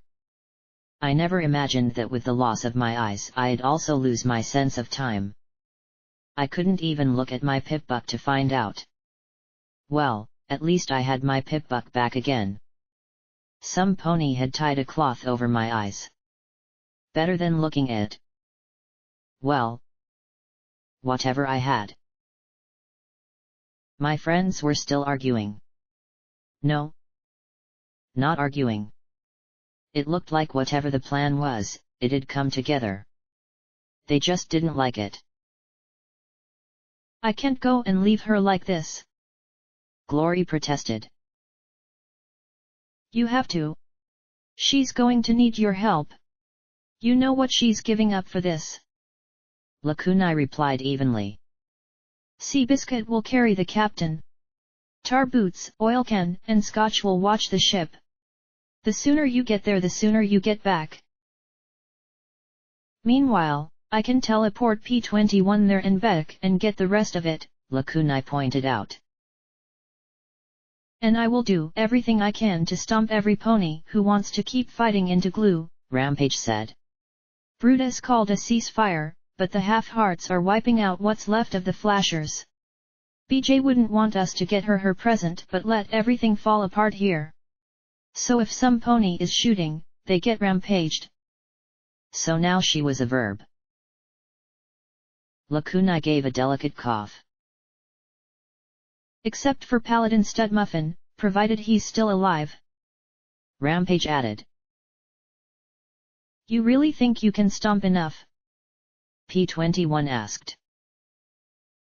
Now that I got reason to? You bet. Rampage said, then adopted a reflective tone. You know, now that I think of it, I never really was very into the whole Reaper thing. But now that I've got something to fight for, I'm actually going to enjoy this. Plus, I'll be able to sit on Psycho Shy. Give her the whole mushroom treatment. Mushroom treatment? Glory frowned. You know. Feed her lots of shit and keep her in the dark, Rampage replied. That's how you get mushrooms? That's disgusting. Glory retorted. Glory. P21 muttered. Right. Right. Who cares about mushrooms right now, right? Glory sighed. Let me go tell her. Glory, there's no time, and she's sleeping. Let's just get there and back again. P21 said impatiently. I wondered if that tapping hoof was his. Right. Okay. Please keep her safe. Glory pleaded. We'll be as fast as we can. We will. We're tied up to the bridge, so short of it falling on us, we should be safe. You just be careful. It's a long trot out there. Oilcan said in a soothing tone. I heard hooves trotting closer and sighed. So, is there a plan B? I asked, and there was a little filly gasp. Oh, you're awake, Scotch said softly. Nope. I'm talking in my sleep. I replied, then smiled. So? What's the plan? I'm not supposed to tell you. I tried to move my legs and fold them under my chin, but they were too sore and swollen. Scotch? Please. Glory and every pony made me promise not to tell. Tell me. They said you wouldn't like it. Tell me. But Miss Glory. Tell me. I grinned, and wondered if I was making her smile or freaking her out. All right. She was talking for hours on your broadcaster thingy.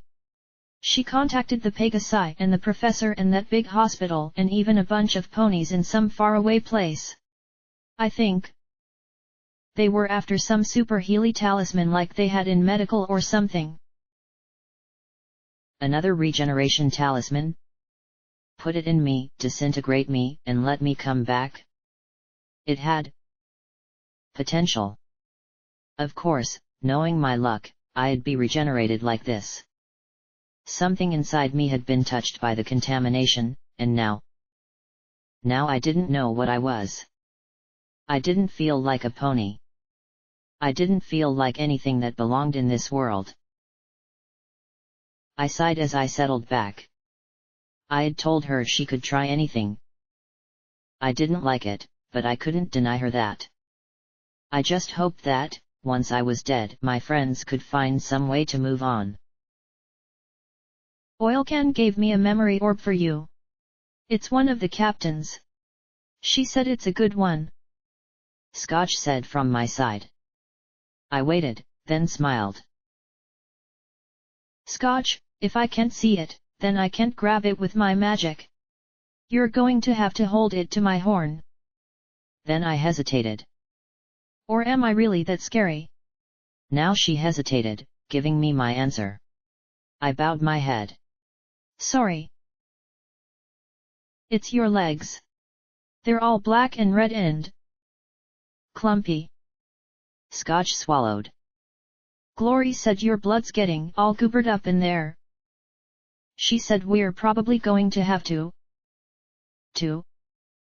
She swallowed again as her voice shook. Sorry. I'm not supposed to say. Thanks, Scotch, I said softly as I stretched my horn towards her.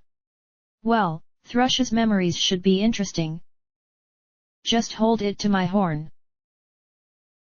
Okay. But again she balked. Blackjack, are we bad ponies for what happened in 99? I wanted to reach out and touch her, but that'd probably just make things worse. You're not, Scotch. You're just a filly. You're not responsible for what happened in 99. And neither was your mama. Duct Tape wanted a family. She wanted to end the breeding queue and have an actual life on the surface. Blackjack is P21. She started, and I stretched out my hoof. Please let that be a hoof. Against her lips. Ask him, Scotch Tape, I said softly. I had enough trouble without eating those rotten food chips. She sighed and a moment later dropped the memory orb into my hooves. I did. He told me to drop it. But he was Mama's favorite. I don't think she ever had another buck on her queue. And he was over a lot. More than any male. The overmare's bribe, I recalled.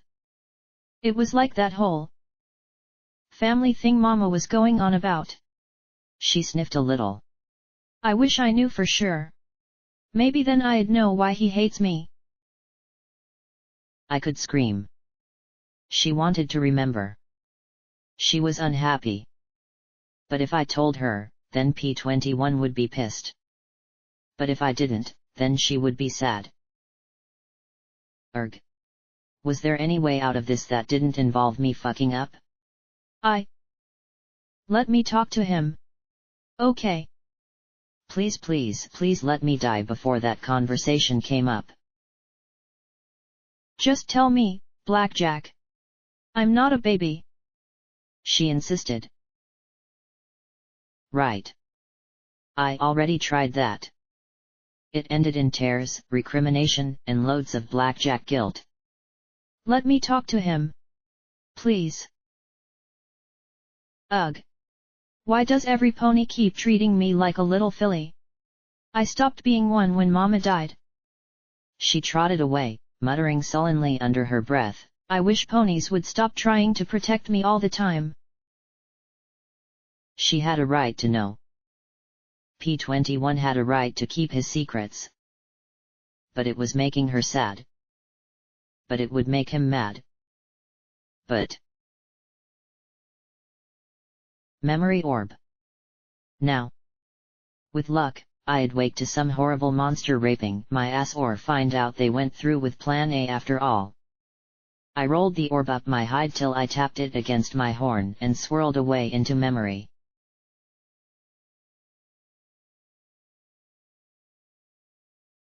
Big Earth Pony. Red. Buck. Macintosh. I remembered his slow and careful walk, his restrained power and casual grace. He trotted through the Miramare Air Station with an easy smile and saw it respectfully returned from the ponies stationed there. He walked up to an open door and peeked in on half the marauders clustered around a table. He might not have been, well, anything like me, really, but I really liked being in his memory. It felt comfortable. So, what do I roll to hit, again? Apple Snack asked as he frowned at all the funky-shaped dice. The yellow earth pony smiled and pointed at the piece of paper. Since you're using a heavy gun built into your suit, it's your D8 agility skill plus your D12 steam armor skill. But you have one penalty for the train rolling towards the zebra encampment, so you would drop one of those 1 die sizes. Unless you want to spend a grit, then you would negate the penalty. There has got to be an easier way to kill zebras, the green buck groaned as he covered his face. Twist grinned across the table at him. Hey, you were the one who wanted to go after them. I was fine taking the bits, but no, Mr. Steam Ranger just has to go blowing them all up. Apple Snack snorted as he frowned back at her. Jetstream sighed from behind a folded piece of cardboard, shaking her head before looking up at Big Macintosh. Looking nice, Sarge. What's the occasion? Got a date with your mare friend? Yup. Taking her to billiards. He said with a nod. Nice. Didn't know you were a pool fan. Thought that was more a unicorn thing. Twist said with a smile as she nudged a little pyramid-shaped die with her hoof. In front of her was a weird sheet of paper with a bunch of lines and boxes and numbers and things on it, including a drawing of a buffalo filly in one corner. Well, she likes most anything that takes her mind off work. Guessin' Twilight's got her tying her tail in knots out there in Splendid Valley. He looked towards the door. So, if that's what makes her happy, then that's what I'll do. Simple as that. When you see her, can you tell her to tell her boss to leave the magic with the MAS? Last thing we need is more mega spells bringing our enemies back to life. Apple Snack snorted. I don't know what Fluttershy was thinking. She wants to save people, same as any decent pony should, Big Macintosh said around the grass stalk between his lips. Apple Snack snorted again, bit some of the dice, and tossed them. They clattered across the table and came up ones. Oh, botch, Echo winced. Roll your luck. Maybe you'll negate it. The green buck made another roll. The whole table sucked in their breath sympathetically. Oh. Critical botch. Echo said as the green buck groaned. Great. Knowing my luck, my armor will turn sentient and crazy, or I'll end up stuck in this stupid can for the rest of my life. Or both. The green buck turned back to Big Macintosh. Well, you go have fun. I need to find out if I explode or not, he said as he nudged the dice. The cream-colored, buzz-cut mare chuckled. Look at it this way. Maybe your gun will explode and kill you, and then you'll come back as a Steam Ranger Revenant. Wouldn't that be cool? Twist asked with a grin. Right. 'Cause that's just how any pony would want to spend the rest of his life, an undead pony trapped in a hunk of metal. He snorted as he glowered at the incomprehensible sheet of paper in front of him. Hurry up and roll, Snack. Let's find out what happens to Steel Hooves. Then it's Smiling Jack's turn. Jetstream said with a nudge of her blue wing. Echo nodded as he flipped open one of the Strange Wasteland game books. The Pegasus looked up at Big Macintosh as the Earth Pony began to turn the pages. Enjoy your date, Sergeant. He nodded and walked away, followed by Apple Snack's plaintive cry. Macintosh just chuckled as he headed out the exit. A short subway ride later, he trotted towards the Grand Plaza surrounded by the 6 ministry buildings. Shadow Bolt Tower loomed above all the rest, rising like a spire into the evening sky. As he approached the front doors, there was a bright purple flash ahead of him, the blue mare in a simple, practical blue dress appearing from it and looking only slightly disheveled. Mary Pony shook herself briskly, nudged her glasses back into place, then noticed Macintosh. At once, she smiled and ran to him. Macintosh! She held him close and nuzzled his neck. Am I glad to see you? You wouldn't believe what a day I've had. She groaned and covered her face with her hoof. The entire ministry is crazy. He chuckled and put his leg around her shoulders, giving her a gentle and careful squeeze. Well, at least it was nice of Twilight to teleport you all the way out here. Or was that your magic? Mary Pony blinked, flushed, and smiled. Oh yeah. Twilight teleported me here. Told me to have some fun. In fact, she murmured, kissing him softly, she insisted on it. He flushed politely as he said, well, I got some decent fun in mind. You should like it. It involves lots of fancy mathematics. Then he paused. If you're interested in the not-so-decent kind. Now it was Mary Pony's turn to blush. We can do that later, she stammered. Ugh. Please let this not turn into another marathon sex orb. I couldn't take another one of those. Not that sex with Rarity hadn't been spectacular, but... damn. Why was I thinking this? I took in how happy she looked to be with him. I wondered if that was how I looked with Glory. The whole trip on the subway, Big Macintosh received a case-by-case analysis of just what was wrong with every pony in the Ministry of Arcane Sciences. Mary Pony complained about Luna's constant hooves-off approach to governing, leaving Twilight on her own to figure everything out. She complained about Fluttershy keeping her megaspell research secret until a disastrous field test required a battle to be fought twice. She mentioned how Golden Blood should have kept her in the loop. And the meetings. A meeting to plan meetings. Endless talk about projects and programs and spells. I thought I was going to be able to create new magic. I thought that I'd be a part of something greater. Instead, my whole day seems to be sitting in meetings so that every pony else can talk around me. Well, tell Twilight you want to quit. If it's not making you happy, find something that does. He replied quietly. Simple as that, he said as the subway train arrived at Horizon Station. They rode the escalators up to the street level. Horizon Labs was just a big, dark, glassy block. Her mouth moved before she dropped her gaze. It's not so simple. She looked at him. Do you like fighting? Does it make you happy? She asked as they trotted towards the bar south of the subway station. Nope. But my friends need me. Equestria needs me to fight.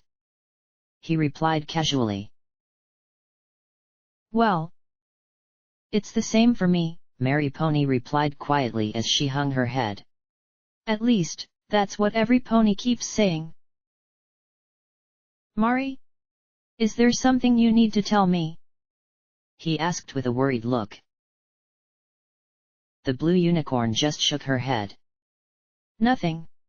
It's nothing. Then she smiled at him and pulled herself together. Let's just have a great night together. I don't want to think of ministry business or Twilight Sparkle at all tonight. He just looked at her, then nodded as they strolled into town. Down in the pool hall, she at once lit up in glee at the game. In short order, she was lining up shots. And then she magically produced a chalkboard and slide rule and started to work out shots while Macintosh just looked on. Of course, executing her precisely measured shots was another matter entirely, and more often than not she sent the cue ball bouncing away from where she wanted it to go. Macintosh, on the other hand, simply gripped the stick in his mouth, braced it against his hoof, and took the shot. And, much to Mary Pony's chagrin, sunk more balls than she did. Clearly there's an element I'm not accounting for, she muttered as he bought 2 plates of daffodil and daisy salads with apple slices. He just smiled, and she arched a brow and gave a little smile of her own. Aren't you going to tell me what I'm missing? A small knot of ponies in white uniforms who had been playing cards at a nearby table were watching the pair, nodding their heads in our direction. I figure you would rather just figure it out yourself. If you need me to tell you, y'all ask. He replied as he munched on the clean, fresh food. Oh, so delicious. She looked pleased at his reply. You know, you're the only person who'll do that for me. Every pony else, if they know I need to know something, they'll trip all over each other trying to give me the answers. They never stop to think maybe I'd like to find the answer out myself. Twilight too? He asked, and instantly her mood was blown. Sorry. I'd put a word in with Applejack, if you would like her to talk to Twilight about your problems at Pleasant Valley. No? She sighed. Hey, cutie. Is this Miramarmook giving you trouble? A unicorn buck asked as he trotted up with his 3 buddies. He had an anchor for a cutie mark. Mary Pony looked at Big Macintosh and then back at the 4 sailors. Trouble? Not particularly. Yeah? Why don't you come over to our table? I know all kinds of tricks we can teach you involving balls in a shaft. He chuckled. Oh. I knew some pony about to get his rump rearranged. I could smell the booze on his breath. Not enough to make him weak, but probably enough to make him stupid and dangerous. You need to go back to your game, sailor, Big Macintosh said firmly. Every pony's having a nice time. Don't need to spoil it. The tan unicorn scowled up at Big Macintosh. You listen here. You come all the way to our pool hall, the least you can do is let us enjoy the company of your mare friend. And in case you didn't notice, there's 4 of us and only 1 of you. Yup. So I reckon you best go and round up a few more so it's a fair fight. He replied. You might want to sober up, though. Make sure this is a fight you can handle. We should go, Mary Pony said in concern, looking around. The conversation had suddenly generated a lot of interest from the other sailors. Oh, you think I can't handle you? You think I can't handle you? The unicorn laughed and grinned at Big Macintosh. Big Macintosh tensed his muscles as the unicorn buck whirled around and smashed his rear hooves into Macintosh's chest. Macintosh didn't budge. The unicorn went sprawling on his face. I'll chalk that up to y'all being drunk, the red pony said evenly. Eyes glaring, the brown unicorn picked himself up, lifted a chair, and sent it flying at Macintosh. The crimson buck knocked it away with his hoof. And that to y'all being stupid. You don't get a third. He nodded to where the sailors been playing. Y'all go back to your game, folks. Otherwise, this is gonna get bad. Oh, it's going to get bad. It's gonna get real bad. The brown unicorn yelled as he lunged, rearing to smack Macintosh in the face. Big Macintosh caught the descending hooves with one limb and then powered his other 4 hoofs straight into the sailor's gut. The unicorn's breath whooshed out as he doubled over, wheezing and sputtering, and then became violently ill. Let's go, Mary Pony, he said as others rose to their hooves. But I don't understand. What's wrong with showing me tricks? Mary Pony asked, then frowned. She rubbed her nose, looked at the pool table, then at the sprawling buck. Suddenly, her eyes popped round and blue behind her glasses. That? Was he? Yup.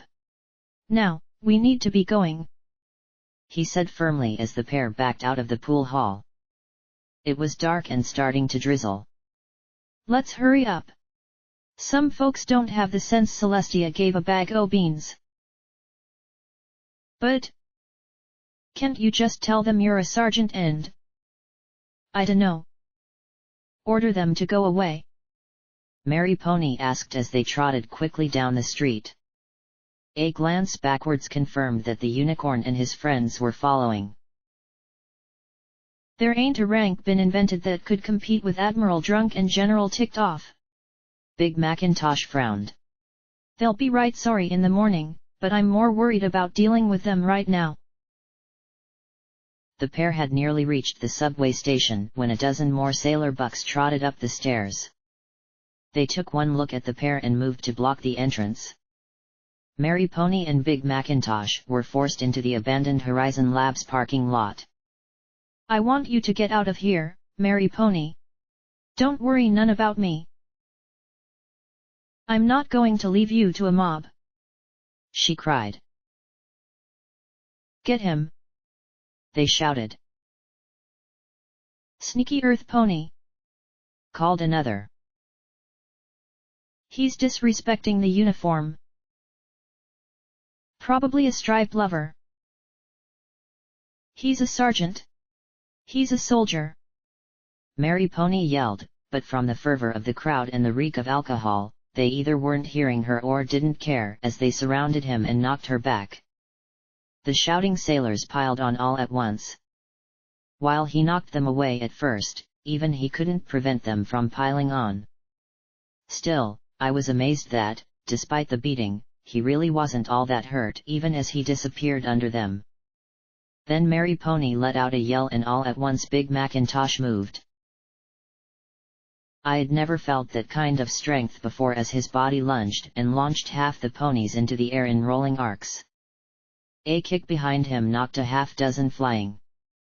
Now that powerful frame was all action as he battered the sailor ponies like a force of nature. No. I take that back, there was nothing excessive in his force. For all his strength, he kept his kicks, shoves, and bites controlled and precise. I marveled at the focus and the care he took in preventing severe injury to the sailors. Then the brown unicorn who had started the whole damn thing lunged at him with a drawn knife. There was a purple flash and a shriek as Mary Pony appeared between his side and that plunging blade. She staggered, glasses falling as a 3-inch gash appeared in her shoulder, blood spreading along her dress as her purple eyes stared at the injury in shock. Oh! My! That went differently in my head. Big Macintosh looked at her standing beside him, bleeding, then looked at the buck holding the floating knife. His body came up and his hooves crashed down. The unicorn was struck with such force that he bounced like a ball filled with crunchy twigs. Then he lay still. This fight is over, Macintosh bellowed. You've attacked an officer and injured a civilian. Now there was muttering as sense began to reassert itself and many of the sailors started to realize the amount of trouble they were in. You three drag that to the medic, Mac ordered before turning back to Mary Pony. Okay. That's deep. Take the dress off, we'll have to use it like a bandage. Oh no. No no no. You don't need to do that. I'm fine. It's just blood. Just a lot of blood. She stammered as he stared into her eyes. Purple eyes. She dropped her gaze, and he slowly lifted the hem of her dress up to expose a purple and pink starburst on her flank. Twilight. I wanted to tell you earlier. She stammered. He frowned, then looked at the dress. She took it off, folded it over, and pressed it to the injury.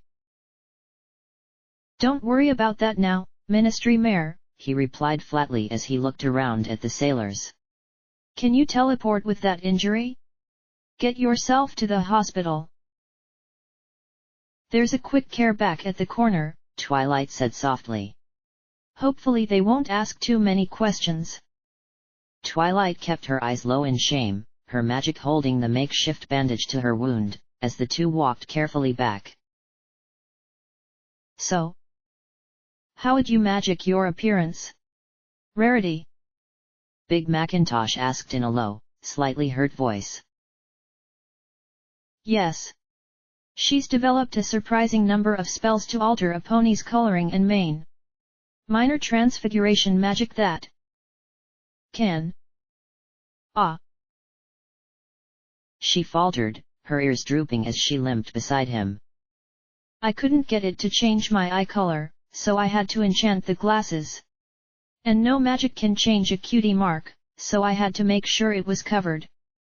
He didn't say anything, and she muttered lamely, Been trying to make a magic decal that would cover it but it doesn't quite work right. And you always kept the lights off when we were together in bed. Thought you were just being shy. He murmured. I was being shy, Macintosh, Twilight said with a furious blush on her blue cheeks. I didn't. I didn't know how any of that worked outside of books. The most I knew about a buck I got from reading the Zebra Sutra. I never ever imagined I'd do it, let alone with you. Always wondered where you learned some of those positions, he murmured as they approached the Quick Care 24-hour medical service. So why the disguise? It was the only way I could get away, Macintosh. Twilight replied, looking up at him with pleading eyes. You don't understand. Every minute of my day is scheduled. Meetings, presentations, openings, project reviews. I'm lucky if I can find a few hours to myself. And if I ever go somewhere on my own, every pony who sees me recognizes me. I'm not supposed to go anywhere in Equestria without a dozen OIA security ponies around me at all times. It's like that for all of us. Rarity and Fluttershy have to clear a spa meeting with 50 ponies just to have an hour off together. And me? He said quietly. Why didn't you tell me, Twilight? I wanted to. She said lamely. I meant to on our first date. Sort of. Surprise. Nice to see you again, but we had such a nice time out, and for the first time I really enjoyed myself. I didn't feel like I was a ministry mare. And you? You were different, too. What do you mean? Remember when the Marauders helped clear out Splendid Valley? I came up to talk to you. Asked you how you were doing. Would you like to get lunch? She said as she looked at him. Do you remember what you said to me? Said it wasn't proper for a soldier to be socializing with a ministry mare. Exactly. So if I had told you the truth, would you have kept seeing me? Would you have kept sleeping with me? She asked pointedly, and his ears folded back as he frowned in worry. Twilight sighed. Well, I guess that's all over. Funny. I was looking forward to this date for days. He blinked in surprise as they stepped into the Quick Care. The sharp antiseptic smell clashed with the coppery scent rising from the blood. The nurse began. Welcome to Quick Care, for the quickest care anyway. Her eyes popped wide. Oh. This way. The Puce pony said as she gestured for them to come around the counter. We'll get some healing potion in you lickety-split. What happened? Mugging, Big Macintosh said. I'll file a report as soon as we're done here. The nurse got a healing potion, and Twilight drank it as Big Macintosh put a pencil in his mouth and started to write on a clipboard. The silence was palpable, and the nurse kept looking from one to the other. If you don't mind, could you please fill that out outside, sir? We normally only allow patients in the back room. Big Macintosh sighed, held clipboard and pencil in his mouth, and trotted to the waiting room. 10 minutes later, Twilight emerged looking half angry and half confused. The nurse took the paperwork and wished them both well. She thought you had cut me. With how we were acting and everything. Twilight said as she turned to face him. I almost wish you had. Then I wouldn't feel so bad. She closed her eyes and asked the dreaded question I knew was coming. So? What now? Nothing.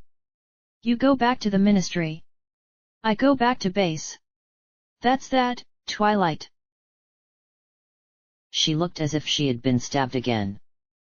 Oh. I meant what I said about it being improper. You're a leader of Equestria and I'm just a common grunt slugging things out in the trenches. If folks know we're together, then neither of us will be able to do our jobs. I can't be dating the number 3 most powerful mare in Equestria. You can't be socializing with a dirt pounder like me. But... she began. No. No buts. And I have to admit that I'm mighty hurt this was how I found out. I never would have thought it of you. Rarity perhaps, but not you. He said firmly as he looked down at her. Now, if you feel up to it, you best get yourself back before they worry about you. And I need to make sure that that brown jerk is peeling potatoes till his horn falls off. Twilight crumpled a little more as he turned away. Well, then. I'm sorry. Goodbye. Her flash coincided with the rumble in the clouds overhead. He got 3 steps before the hard Hoofington rain began to fall and 6 before his rump hit the ground and he turned his face to the sky, hot tears mixing with cold rain as he showed his own broken heart.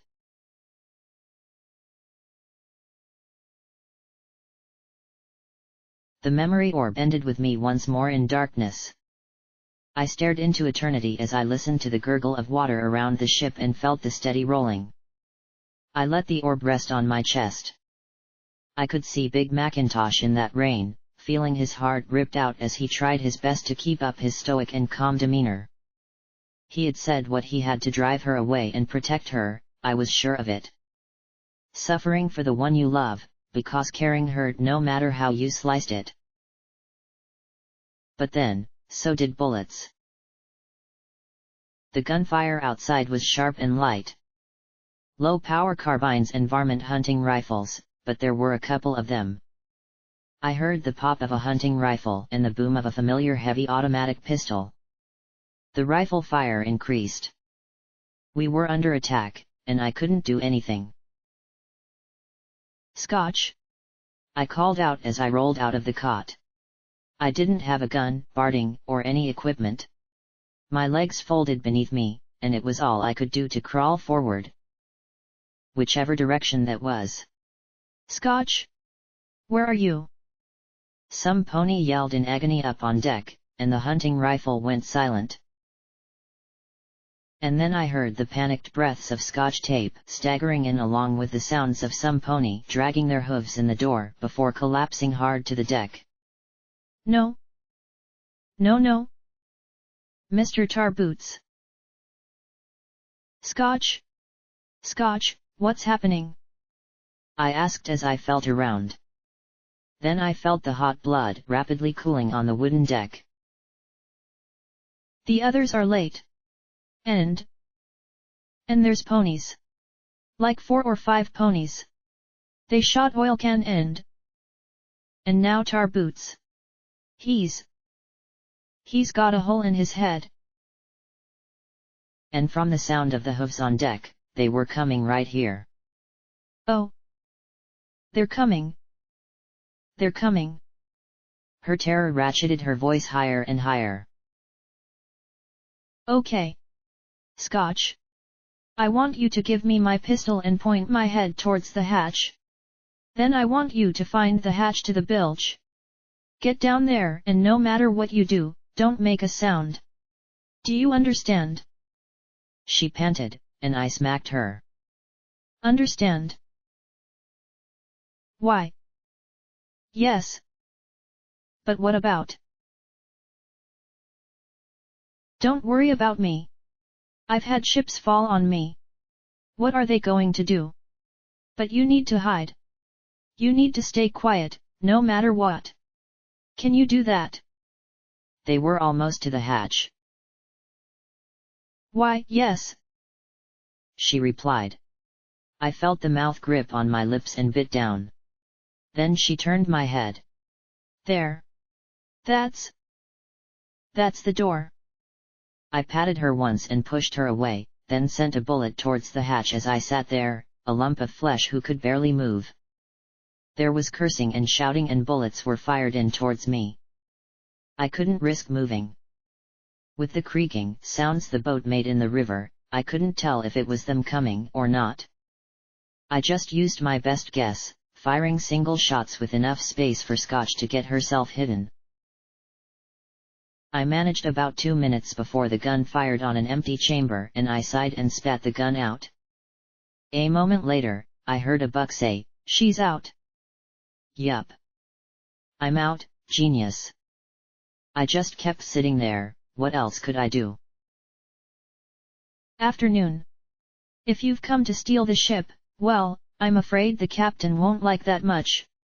And she's the only one who can make it work. I said. Who knows, maybe I had chanced upon practical bandits who were in a charitable mood and highly gullible. Holy shit, is that? That's the security mayor, one said with a gleeful giggle. It was a familiar voice. As I remembered, he had been screaming for me not to kill him the last time I had heard it. Well, we come back to Fallen Arch, and not only do we find a nice old boat but my family's murderer too. Seriously? That the bitch that killed Sidewinder? Another drawled. Technically, Diaz killed him, I said, but these ponies weren't interested in technicalities. The realization of who I was spread rapidly. She killed my brothers. Ransacked our home. Took our property. She's the mayor what nicked me in the museum, one shouted. Oh, this was going to suck. You're fucking dead, a buck growled as he pushed a barrel against my blindfold. I swallowed. I couldn't let this be quick. Once I was dead, they'd rifle the ship. It would have to be slow. I grinned as wide as I could. Thanks for doing me the fucking favor, jackass. Go ahead. Put me out of my misery, I yelled as I twisted my head. Their shouts dropped to a dreadful silence broken by low chuckles. The gun was pulled away. No. You don't get any favors from us, security. And it smashed against my face. The fun began. I tried to put up a fight. I did.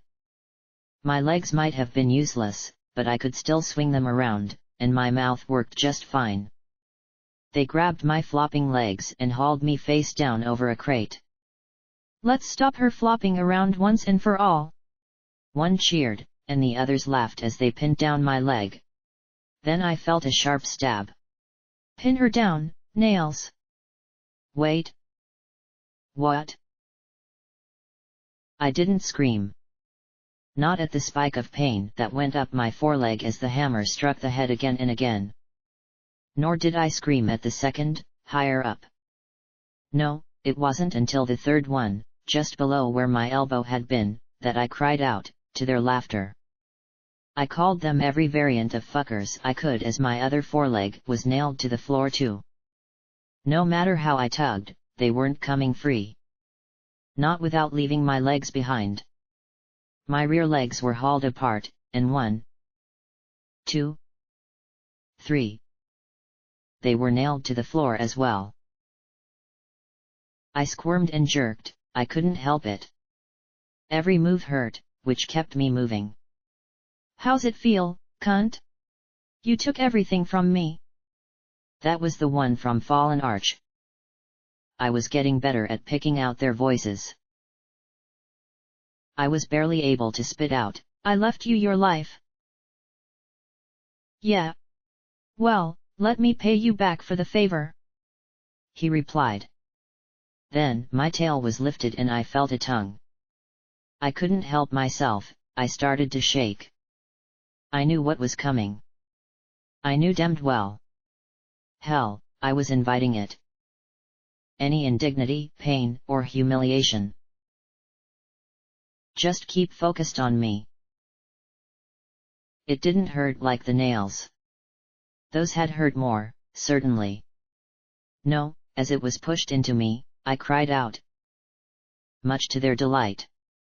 And as they got going, my own biology betrayed me, easing the violation.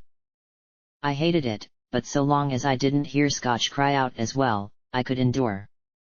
I had to. And so I let them fill me however they wanted. And they laughed and called me a slut, as if words could hurt me now. Go ahead, I thought. Take another ride. Shoot another load. I can take it. I couldn't do anything.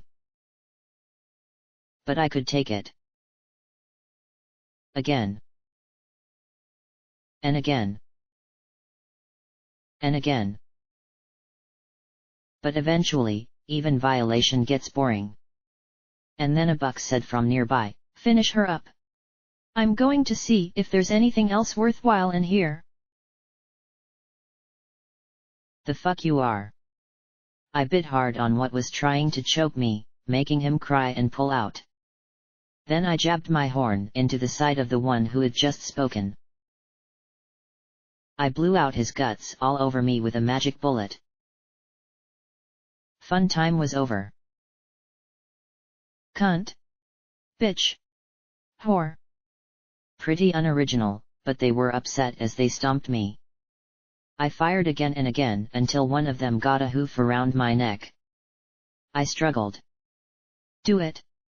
Do it." They began to cheer.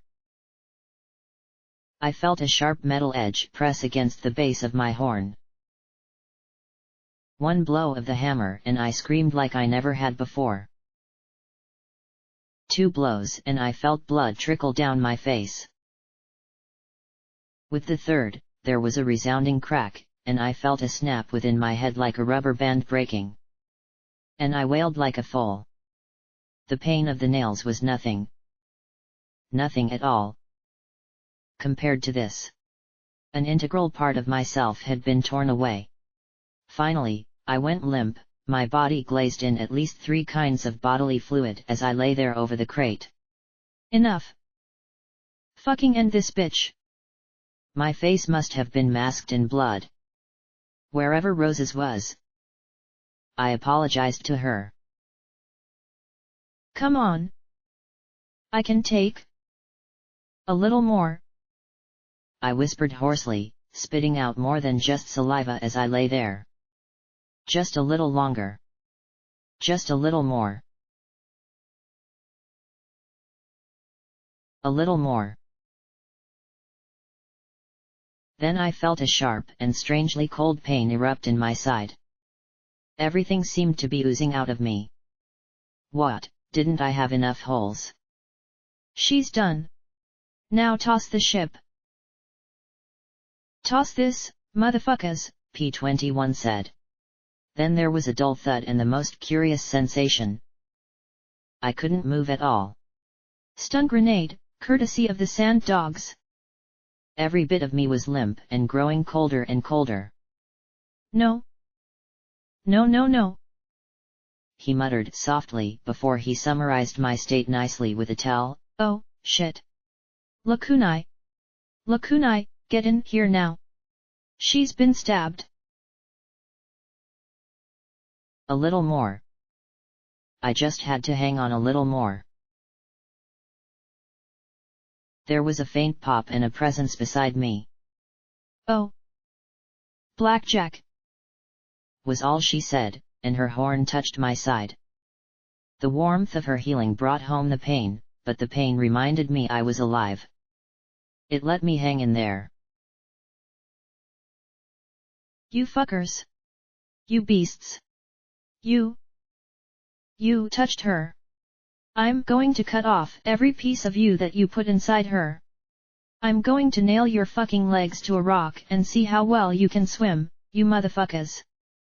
P-21 screamed, and I heard a dull thump over and over again. My mouth worked slowly as I fought to speak. But it was hard.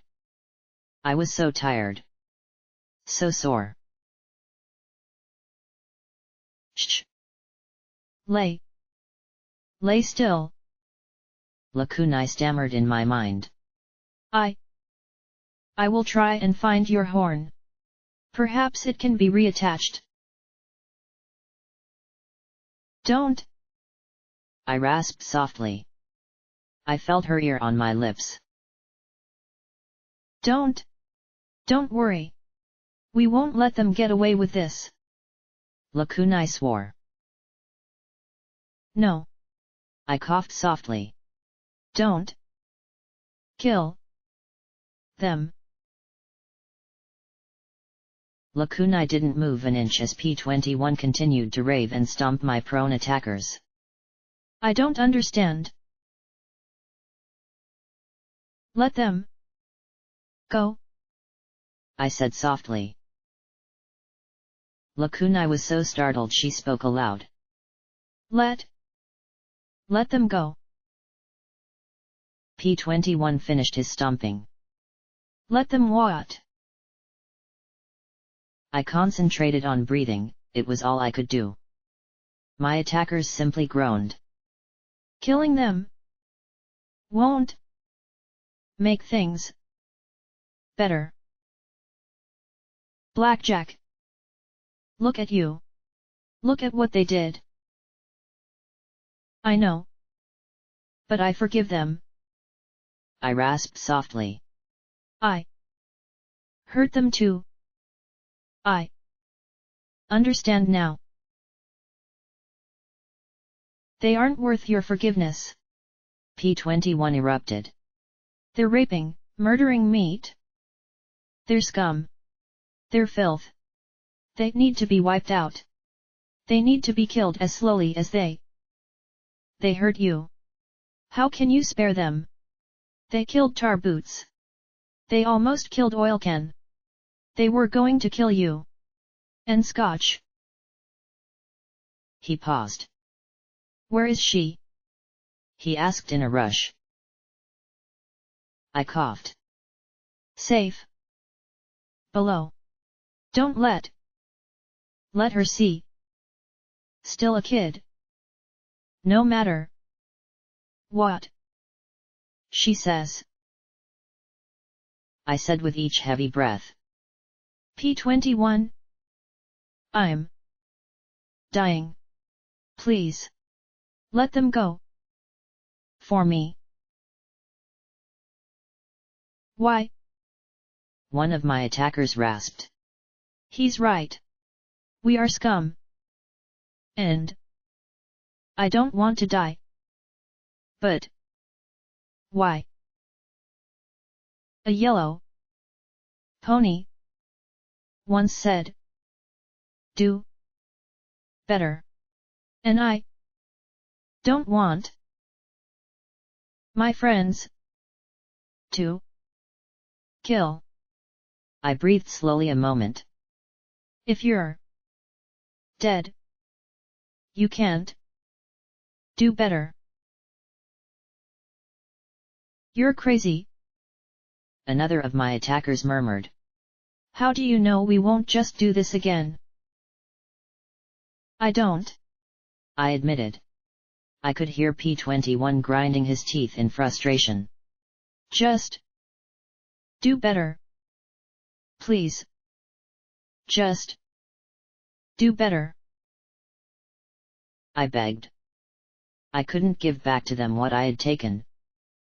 But I could give them two things.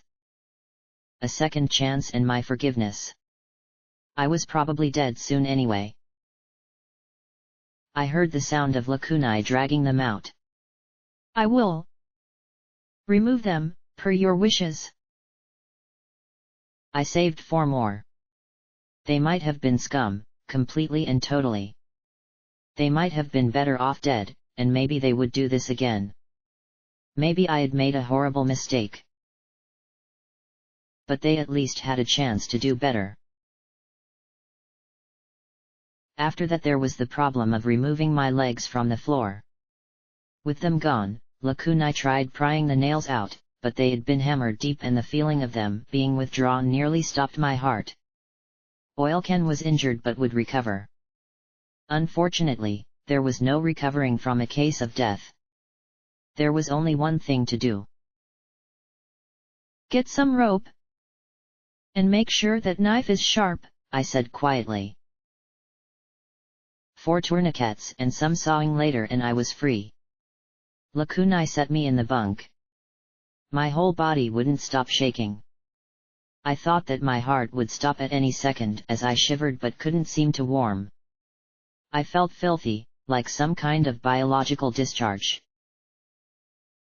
But I had saved Scotch and 4 others. For that, I could endure.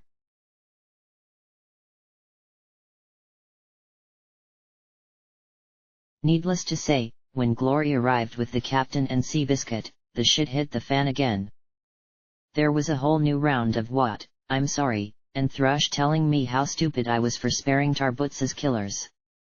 Fortunately, by then Lakunai and Scotch had washed most of the fluids off me and wrapped me up in a blanket. I had lost 4 limbs and Celestia only knew where my horn had gone. Lakunai had healed the gash in my brow and regrown my horn, but it still felt like a useless stab like the rest of my extremities. The Hydra had done nothing for me. I think I was at the point where my body just couldn't heal anymore. It didn't matter. I just focused on breathing. Scotch had nestled the Fluttershy figurine where my left front leg met my shoulder and let me feel her smooth, pink mane on my feverish cheek. Apparently there were quite a few ponies coming and going all at once. A little bit later, there was talking on deck. Then we cast off again. The motor purred and the water jet talisman whooshed. Octavia played her music on my pip-buck. I felt limbs I didn't have any more wanting to move and join in the notes. Scotch hadn't said a word since she had emerged from the hold. She just waited nearby. If I was thirsty, she provided a sip of sparkle cola. I was sick, tainted, and dismembered, but I worried more about her. Hey, Scotch. What do you call a mare with no legs who's in security? Baton. She began crying. I sighed. Scotch. That was a joke. You're supposed to be laughing. I'm sorry, she murmured. For what? Her silence told me exactly what was. Look, we were screwed, Scotch. The only way we were going to live was to stall. And, honestly, you got a whole, intact, healthy body. Maybe your head's been fiddled with a little, but you're going to have a long life ahead of you. I'm not. If there's any pony who's supposed to be put through the meat grinder, it should be me. That's just simple facts. You were screaming. They were doing things to you. Weren't they? She muttered softly. I'm sorry I yelled at you. Let me tell you a secret. Come here. I heard her move closer and nudge the cot. No, closer. I whispered. I felt her breath on my lips. Then I stuck my tongue out and nailed her ear perfectly. She jumped away and fell over something from the clatter. Blackjack. I chuckled. Because I had to. Because if we all started crying now there'd be nothing left. You're so weird. I'm dying. I'm allowed to be weird. I said softly. You're not going to die, Scotch replied. No pony as boring as her can be wrong. I assume you're talking about me, Glory said as she trotted closer. Blackjack. I'm so. If you say sorry one more time I will soil myself right here and now. And it will be nasty. I mean it. Poop so nasty it'll sing and tap dance. I threatened as I turned towards the sound of her voice. She's being weird, Scotch informed her. She's always been weird, Glory replied. I have been interrogating Scotch for details on your miraculous plan to save my life. And if there was a hint of sanguine in them, I was going to find some way to roll myself into the river. Something about a healing talisman? If it cures taint, then I'm all ears. Really? Hearing's all I got. I rasped, my throat still raw from what had happened. I could still taste it. Smell it. I'd almost prefer another deep breath of chlorine to clear it out. A healing talisman is involved. We're calling it your birthday present. Glory replied. Details. No details. I pouted. Why not? Because if we told you, then you would stop us. I sighed at her words. So sanguine. is not involved. He's the only pony who isn't. She kissed my cheek. I made a promise to you. Okay, good. But it was apparently a plan that I'd still hate. Okay, now I'm curious. You get to stay curious. For now, we have to take a little boat ride. Thrush says busting her crew out of the Celestia is worth one free trip. Free trip where? I asked with a smile, playfully. Then my lungs spasmed and I started coughing again. Apparently, inhaling water was a very quick way to get a nasty case of pneumonia. Even without tainted organs. Shush. Rest and conserve your strength. I replied softly. I want Rampage to come with us. She's doing Reaper stuff. Fighting and doing what she does best. Don't care. Want her here. She's my friend and I want her with me. I said simply and pointed one of my stumps at Glory. Make it so. She tried to sound indignant. Just because you're beautiful? Charming? Witty? I asked with a grin. Those were all preferable to the truth, mutilated, maimed, and dying. She gave a hiccup, and I added, no crying either. I mean it. Epic bowel movement of nastiness if you do. She sniffed and I smiled. I want her with us, Glory. I know why she left. Me and Scotch on a boat, alone. Something bad might have happened. But now we're together and I want all my friends with me. Okay. It's going to be a crowded trip, Glory said softly. Make sure you have a proper rotation to check my bedpans. The stench will probably peel paint. I knew it wasn't necessary. I hadn't eaten all day and wasn't the slightest bit hungry. And I was pretty sure my doors were so swollen I wouldn't be able to go without some heinous screams. But I had to be as blackjack as I could be. Ah well. I'd just hold it for the rest of my life. All right. I don't like it. But we'll get her. Glory said in resigned tones. See, Scotch? You can get anything if you're sick and pathetic enough. The filly grunted skeptically. All being sick ever got me was a trip to medical for a shot in the flank.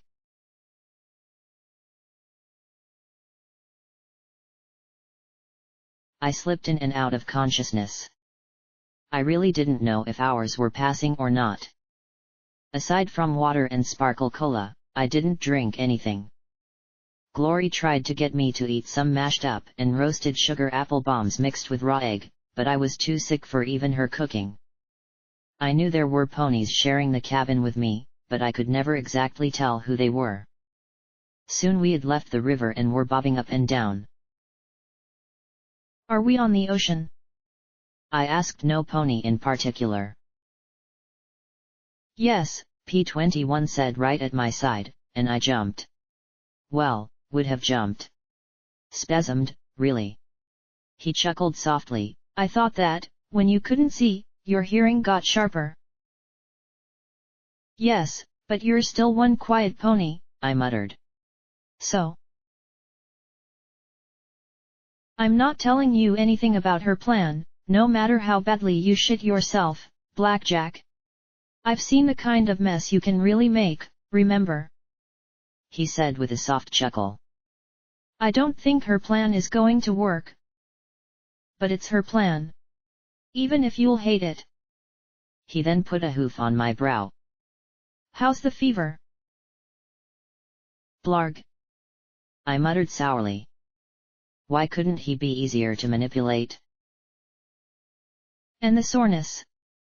He asked quietly. For just a moment, I was confused. How had he known? But of course he knew. I went a little red. Hurts? I'd suggest an ice pack, but I doubt there's an ice machine in the wasteland, he replied. And has it hit you yet? Has what hit me yet? I asked with a confused smile. But I knew what. I was just pretending. And he knew I was pretending. It's not a big deal. But it was a big deal. It doesn't hurt that bad. It hurt really bad. I started to shake. But I couldn't fall apart. Not now. Yet I couldn't stop. I had to do it. I had to. But that didn't change a thing. I could pretend with Scotch and glory. I could smile and act like what had happened to me didn't bother me a bit. But not with him. Because he understood. Because once, I had done something similar to him, more than once, now that I thought of it. Used him. Sent him back to be used. Sent him back to be the Overmare's trick pony. And then, slowly, I turned. I tried to keep myself as quiet as possible as I rolled towards him and buried my face in his chest. And he held me close and muffled my sobs with his chest as all the pain and humiliation leaked out of me. I had done this to him. Now I really, truly, understood. I could only hope no pony could hear me now. I hurt, and he did all he could to help me bear that hurt. Now I understood why he had wanted to kill them so badly. To kill any pony who might do this to another. And next time I met those four, or any pony who had done to another what had been done to me, I prayed to the little yellow Pegasus statue that I'd still be able to forgive.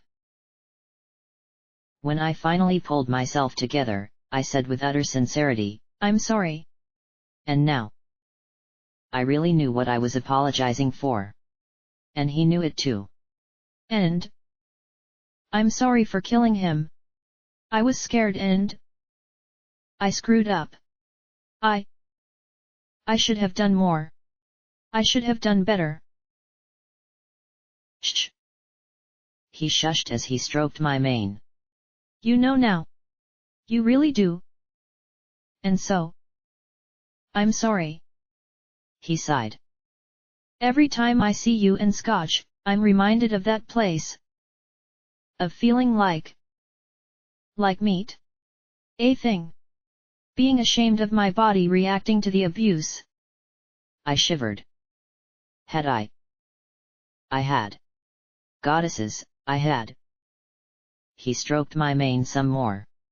Now that we were both broken, he could comfort a hurting mare. Thank you for saving my daughter from being raped, he said quietly. I nodded. You need to tell her that. I coughed and amended. The daughter part I mean. I can't. Everything I feel for her is all twisted up inside me. Her mother was kind. But she used me. She never asked me if I wanted to be a part of the family she wanted. She simply assumed that I'd be there to give her the family she desired. I was never a person. Just a role. He sighed softly. That was wrong, but you're punishing Scotch for what her mother did. She's a smart kid. A good kid. She's already figured most of it out. Talk to her. Maybe, he murmured softly. When you can, get Glory and Lacunai to wash you. That always made me feel better. But I was already drifting off with a smile on my face. After all, I heard Rampage coming aboard.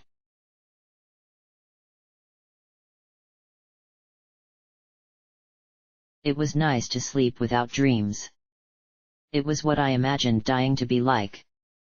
Nothing bad, good, or otherwise. Being woken with a hoof claw at your throat. That wasn't so pleasant. About time, I murmured.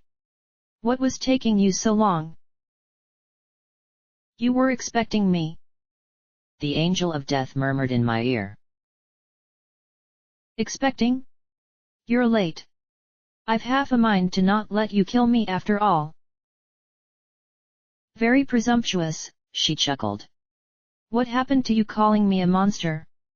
A murderer? Well, now I need a monster. Glory plans on doing something to save me. P21 knows I'll hate it. So, I need to die before it happens. So, get going. I'm raped. I'm mutilated. I'm ready to cash in.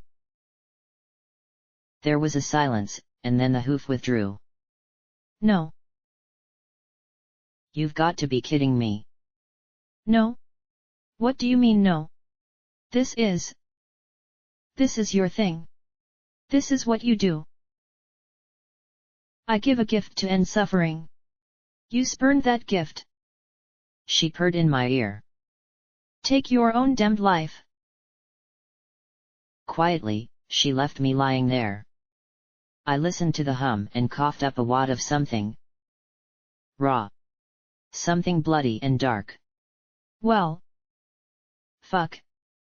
I muttered. Why was nothing ever simple?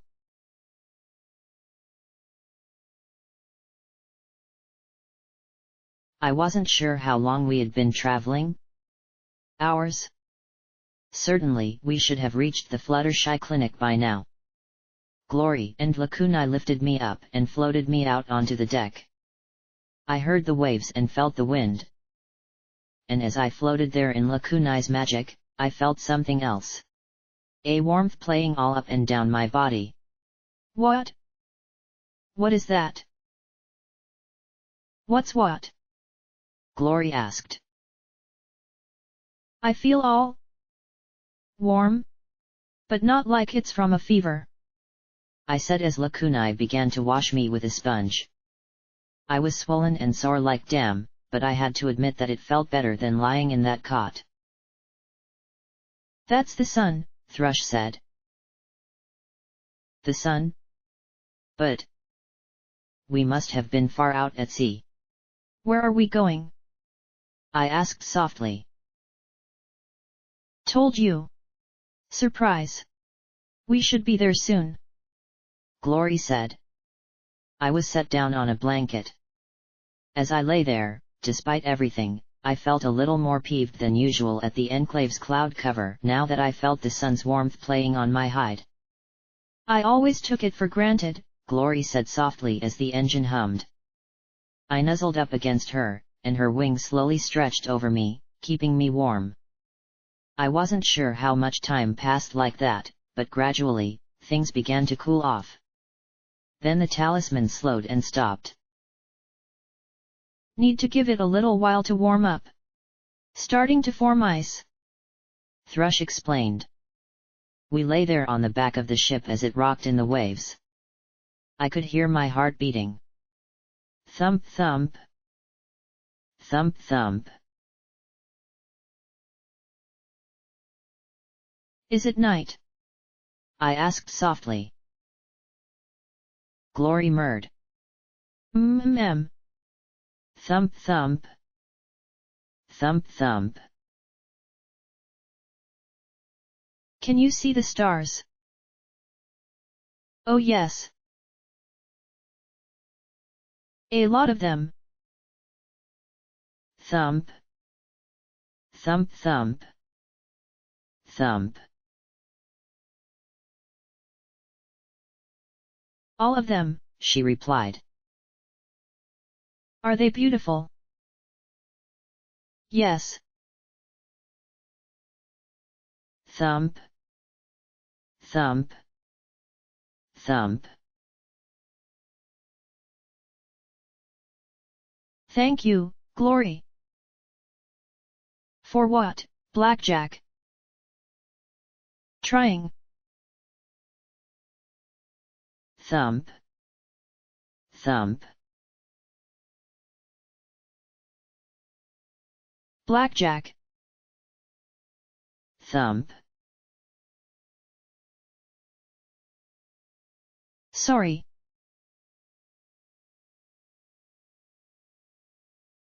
I should have fought.